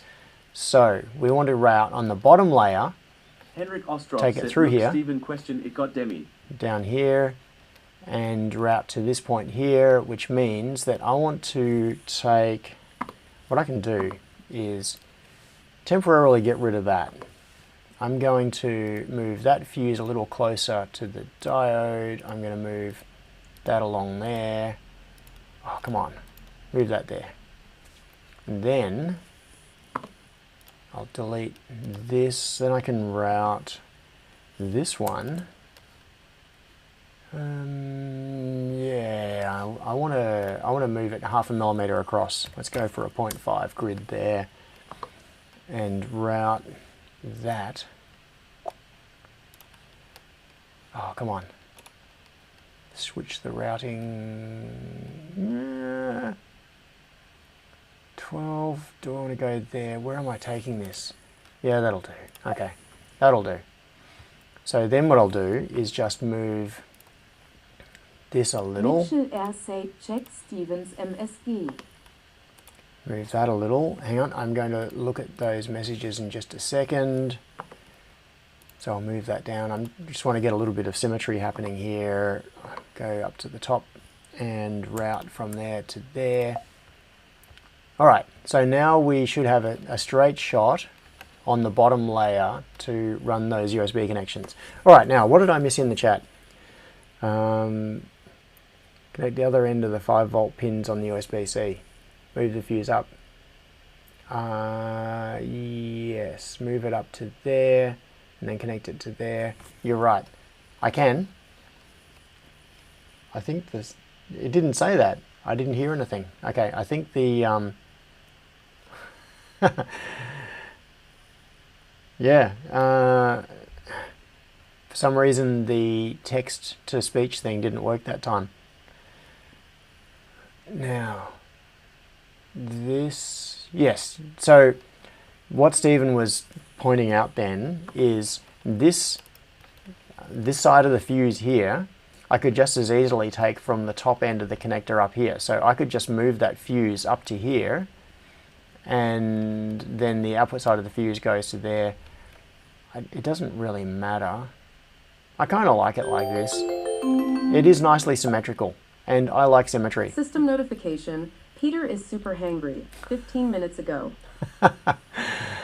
Yeah, my OCD kicking in again. I want to keep that symmetrical. I like this vertical symmetry and I like this horizontal symmetry. So I'm going to keep these wires. I'm going to route the differential pair on the bottom layer now. Is dimming the Stevens MSG for some reason. So let's go to route a differential pair. I've got 0.254 selected, and I'm going to go on bottom layer from here and along here. Start bringing it up there, and I will try to get it. Yeah, that's annoying. I want to get it so that they are symmetrical about the center point there. Oh, okay, no, it's symmetrical there about those two vias. So that's nice. So now I can route that one to there. All right. Wagon load said if you rotate both buses 180, they won't block path. That didn't work. What happened with that? Okay, I'm going to rip up that last little bit of the route because for some reason it had trouble calculating that. So I'm going to do the differential route again. No. Okay, I'll select the regular route tool, then the differential route tool. All right, I'm going to go from this one.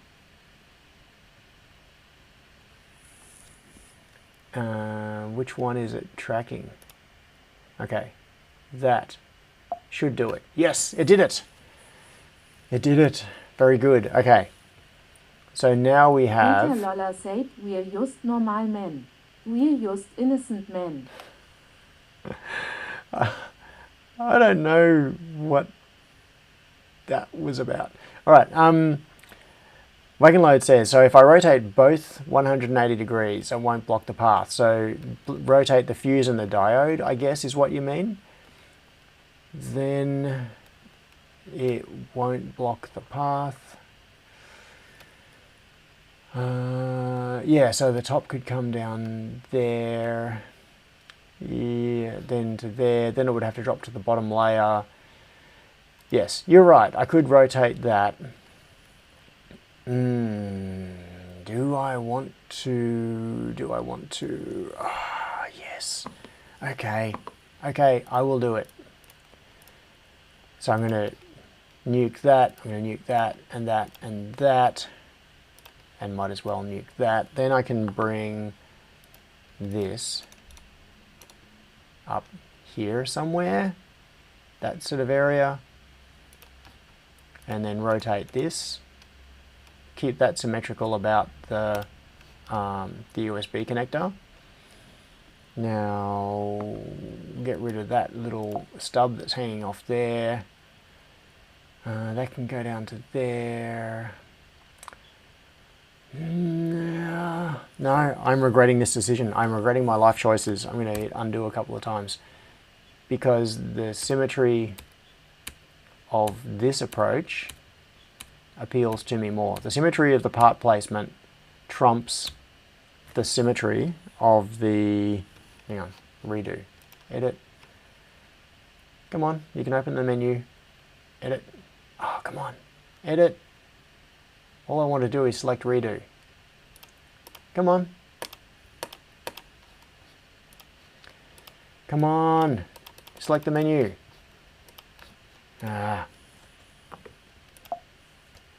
Alright, deselect all tools. Select that menu. Select. Why can't I select the edit menu? Another UI glitch going on here. Something stupid happening in Fusion that I can't open the edit menu. Alright. In that case, I'm just going to have to redo this differential pair route. So let's let it do its calculation, figure out its thing. Hang on. What is it doing? It's so laggy. It takes Alright, undo that. Route again. It takes a long time to do its calculation as to... Some call it fun, say better save your work. Yeah, thanks. Alright, it's just beach balling. Alright, I'm not going to touch Henrik it. Ostrov said use CNTRR. There. Now why did it fail to do the differential route that time? Undo. Differential route, alright, I'll try it off the bottom one this time. USB N. No, it's routing it off the top signal. Alright, I'll wait till that little beach ball stops spinning, which means that it should have finished its calculations. And then it should... There we go. Now I can click. Hooray! Okay. So... is that it? Are we done? My stomach is grumbling. Still says 0 air wires. I need silkscreen in various places. Oh, yes. So I should save my work. Fusion's out to lunch. You're obsessed with lunch. And now I will push to 3D. And let's see where we have ended up. Preparing for compute. Compute finished. And done. Okay, there we go. Now, there is some stuff that's in the wrong place. The 1 amp fuse down here, that label needs to move up. I need to put a label on the quick connector. I need to move a whole lot of labels around, actually. Can term, that can move a little bit. I need to put labels on the LED output here for the WS28 series stacklight. We've got snoot and reset, but it is kind of done. Now, just before I do declare it done, let's ERC this sucker. No supply for power pin VR. No, I don't care about that. That's oh, that's one. That's a no connection. Part J5 has no value. What is J5? That's just main power in. I don't care. No value. I've got lots of power pin misassignments here, but that doesn't matter. Segment of net blah reset has no visual connection. Ooh, that could be an actual problem. Has no visual connection. I think that is possibly because there is a stub wire, a stub net or something here. No, it looks okay. Has no visual connection. I think it might just be because there's no label. Let's label that sucker. Okay, and now back to errors. Segment of part net has no visual connection. Yes, it does. It has... What? Why is it complaining about that? I'm sure that's okay. That net is connected. It goes from the enable pin to the button and there. Let's just verify that. Just make absolutely sure. I don't want to screw this up because I dismissed an ERC error. So we've got a connection to reset. It goes to... Oh, I think I know why. It's because it also goes to the reset on the USB hub. So we do have a connection to the pull-up resistor. We've got a connection to the reset button. We've got a connection to the reset pin. And we have a connection to reset on the USB hub. So I think this is complaining because there is no obvious connection there from that trace to... Where is reset? That one. That reset there. But it's labeled the same. So, yeah. Anyway, technically it's correct. I don't think that error is an actual problem. It's not a fault in the design. Okay, so I'm going to approve that error. Part J4 has no value. What is that one? Let's just call it a quick connector. How do you? I can never get the spelling of quick correct. Is it QWIIC? I think it might be something like that. I just got to ask my friend Google. Quick. Yeah, that's right. Quick. QWIIC.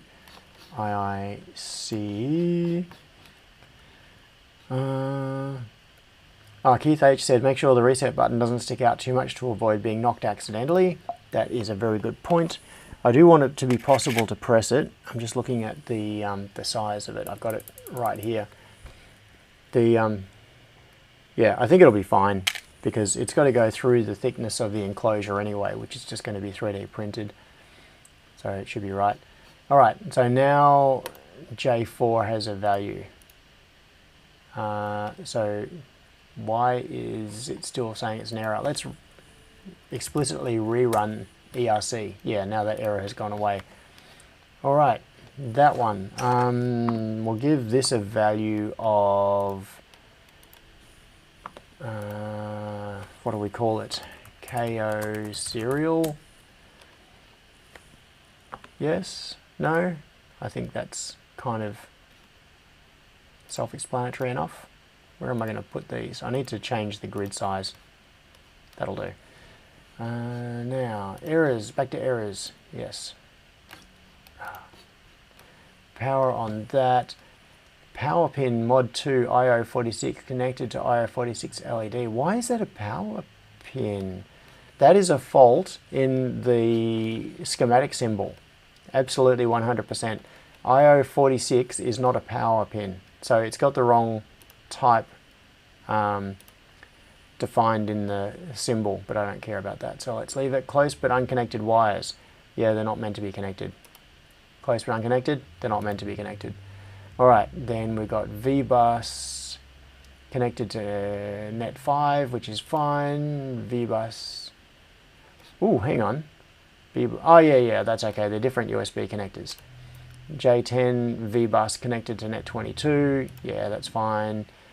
We've got, this is on the oscillator for the USB hub. We've got VDD connected to 3.3 volts. Yeah, that's fine. It runs at 3.3. That runs at 3.3. Okay, all good. So schematically, we don't have any major errors. Let's fix those air wires and then do DRC on the thing. All right. Ah, I hate this. This is, yeah, okay. Restrict. Where am I? Oh, yeah, I don't care about that. But why is it only doing it on that edge? This is the edge of the of a fiducial mark. That's very odd. I don't know why it's doing that, but I'm just going to approve it because it's only a fiducial. All of those air wires I don't care about. Wire stubs. There may be some legitimate wire stubs here, but let's get rid of the ones that are not legitimate. Get rid of that one. That, delete it. Where's next wire stub? Yeah, there. Get rid of that one. Delete tool. That. And where's next wire stub? Delete tool. Delete. Delete. That. Okay. So then what have we got? Dimension. Oh yeah, there are always dimension errors around these USB connectors. I'm going to approve that, and that, because it's going to be fabricated, all these drill sizes. Clearance. Now these are ones that could be a problem. Okay, no, these ones are just the clearances between the pads. That's because my design rules are more strict than, like they're, which way around do you put it?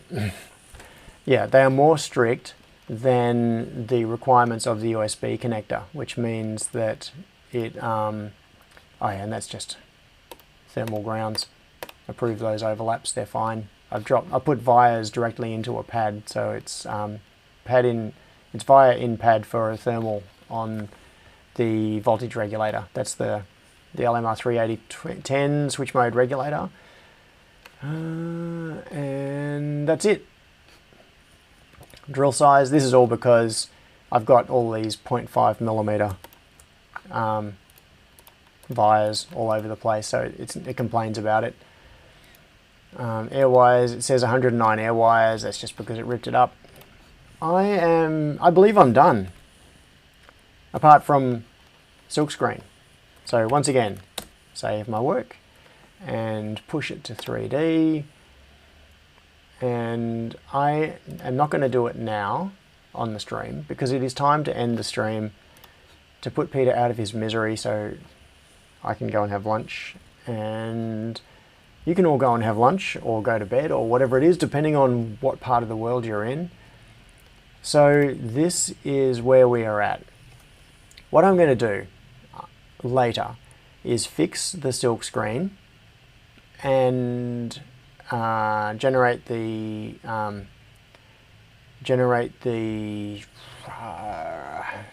production files and send this off for production.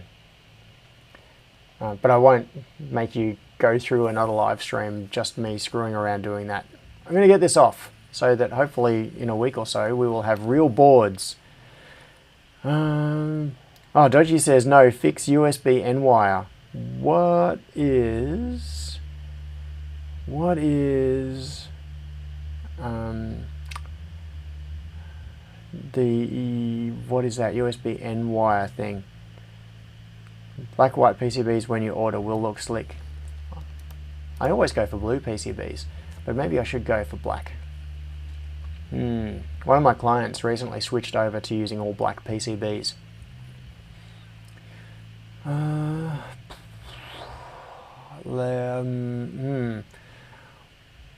What am I doing? Okay, my brain has just faded out of existence because I've kind of hit the end of this, which means it is time to wrap this up. And then I can take a breath because I have just been talking at like double my normal speed for 2.5 hours.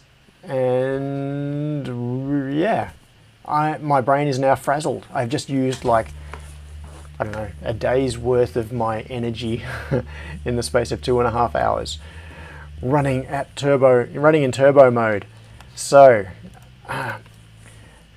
I don't know what that USB N thing is in relation to, but I will have a look for the USB N trace after the stream, and we will catch up on that later. So a big thank you to everybody, firstly for coming along, and secondly for all of the input on this.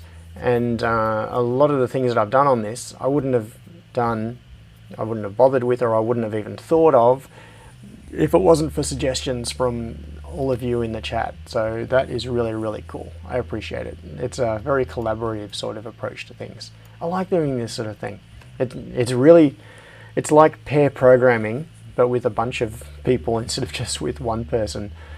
It's really tiring, but it's really worthwhile as well, and I enjoy it.